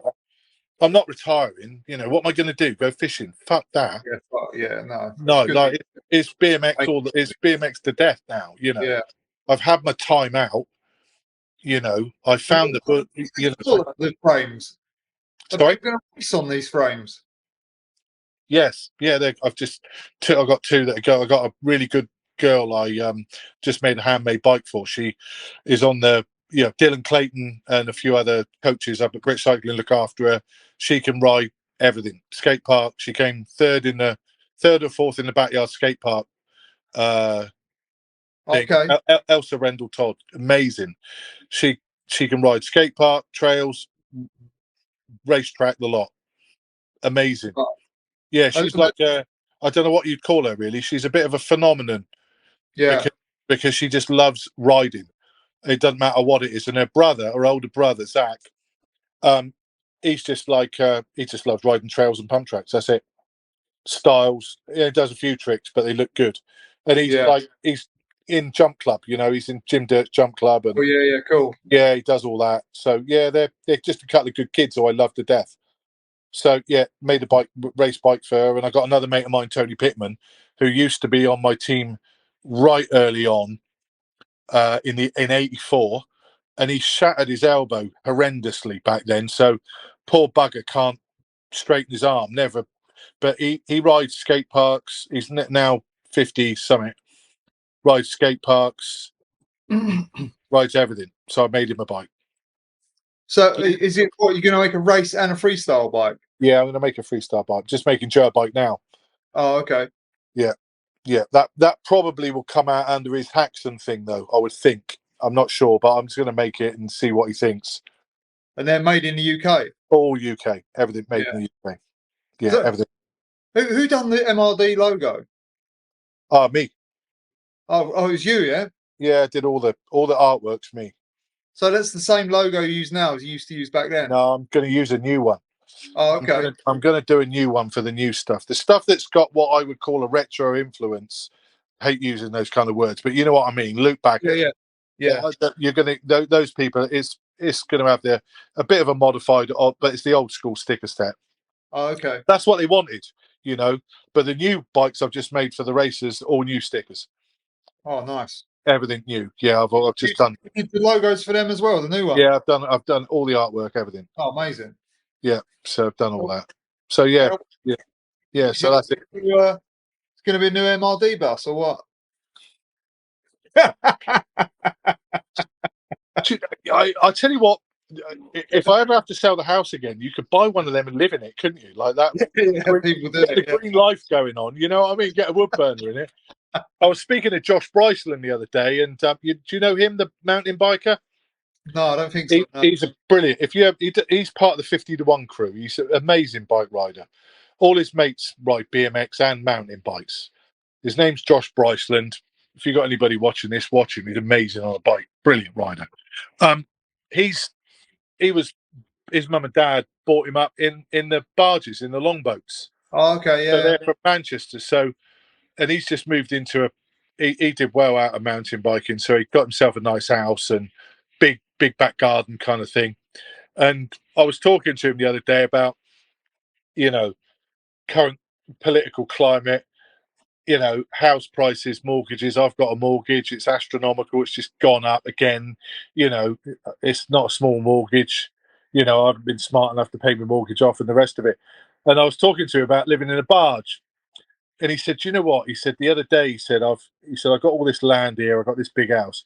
He said, me and my partner the other day, he said, I've still got my barge down at my dad's place. He said, in the canal.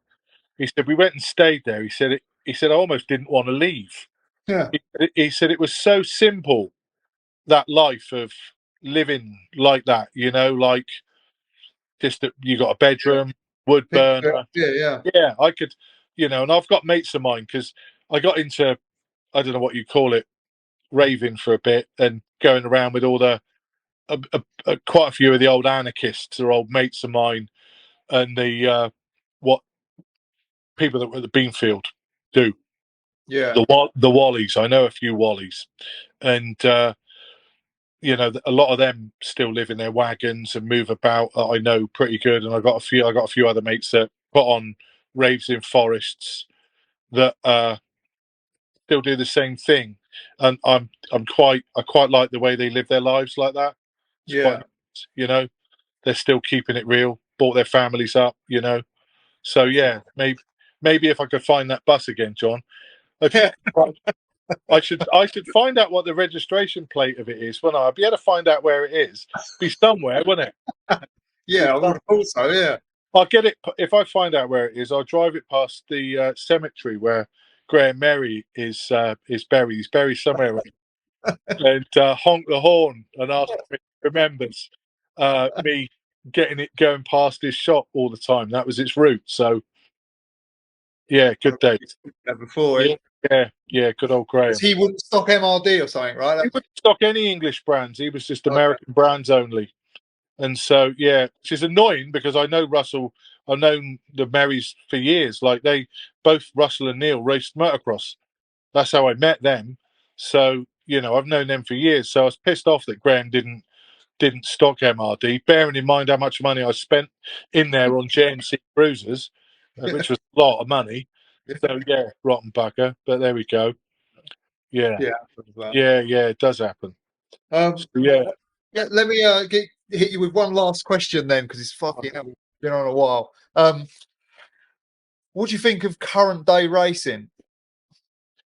I've got an opinion about it. Like, I like the tracks. I think BMX racing with clips is to me the worst thing that happened to BMX racing. It's a different sport now. I wouldn't call it BMX, to be honest. I think they at Turkey at the weekend they had a complete all concrete track. Is all concrete. Yeah. The reason they use clips now is because tire pressures are 110. They're on very thin ply tires because they're light. So you have to pump them up at 110 to stop them rolling. So because they're so hard, your feet bounce off the pedals. So you couldn't use flat pedals on a lot of those tracks, even if you wanted to, because your feet would bounce all over them. So if you do BMX racing at that level, you couldn't do it on flat pedals because the way that the bikes have developed. Yeah, the bikes don't look no give on them. Yeah, do I like watching it? I love watching it. I love watching it, but I like watching Chris Hoy match sprinting. I like watching the Gent Wevelgem bike race. I like watching bike racing, but it's not the. I thought that the Supercross BMX racing was going to be like the Vans race that Magoo put on. That Allier rode at, that Grotbags, I think Grotbags did comment that one. I thought that was the way it was going to go, and I'd hoped that would, and it didn't do that, and it's gone the other way. But I still love it. I do. Would I do it now? I tell you what, I have this conversation with Joe a lot. I think probably you look at someone like Hoda, or you look at someone like Jimmy Levan. I think probably I would have tried to have had a career if based on video parts, doing that kind of stuff. Oh, okay, yeah.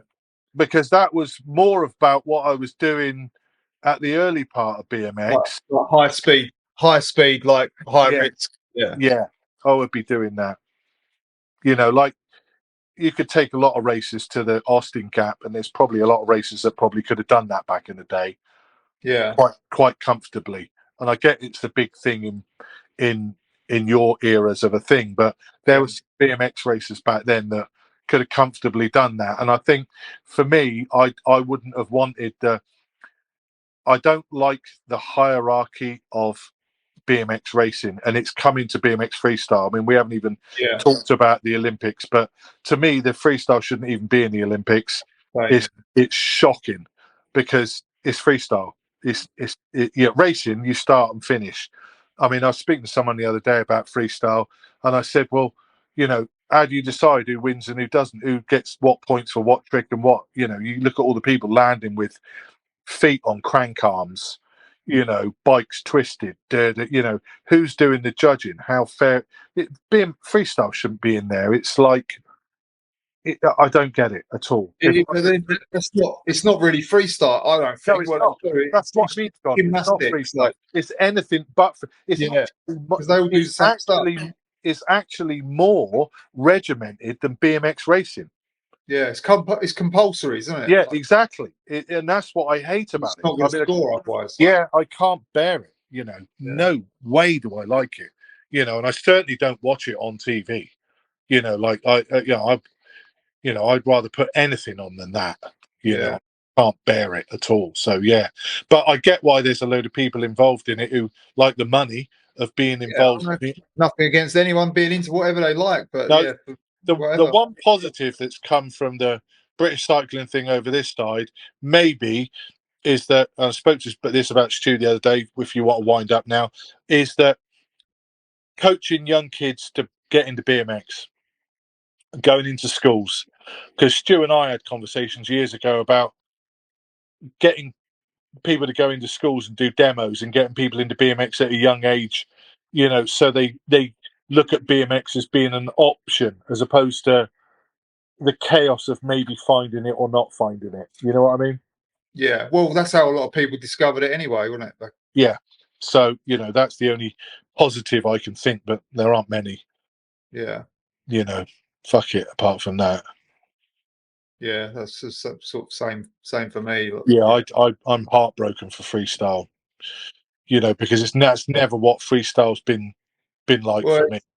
Freestyle will always be freestyle. It's just like what they want to show is something else. It's fine with me, Yeah, and if there's people that want to go and do that, that's great. But calling it freestyle, it's like calling that BMX racing. It's wrong. Yeah. It's very true. It's just not what the words mean. Freestyle does not mean that, and BMX does not mean that. Bicycle motocross. Yeah, misappropriation of a semantic structure that has a force around it. So yeah, they can both fuck off, them lot. Hope you enjoyed that. Thanks for watching or listening, whichever one you did. If you want to support the channel, like, comment and subscribe. We also have some merch available: soft goods, hard goods, Union zines, new Union Speed Roast coffee over on the Bicycle Union site. Go check it out. See you next time, jabronis.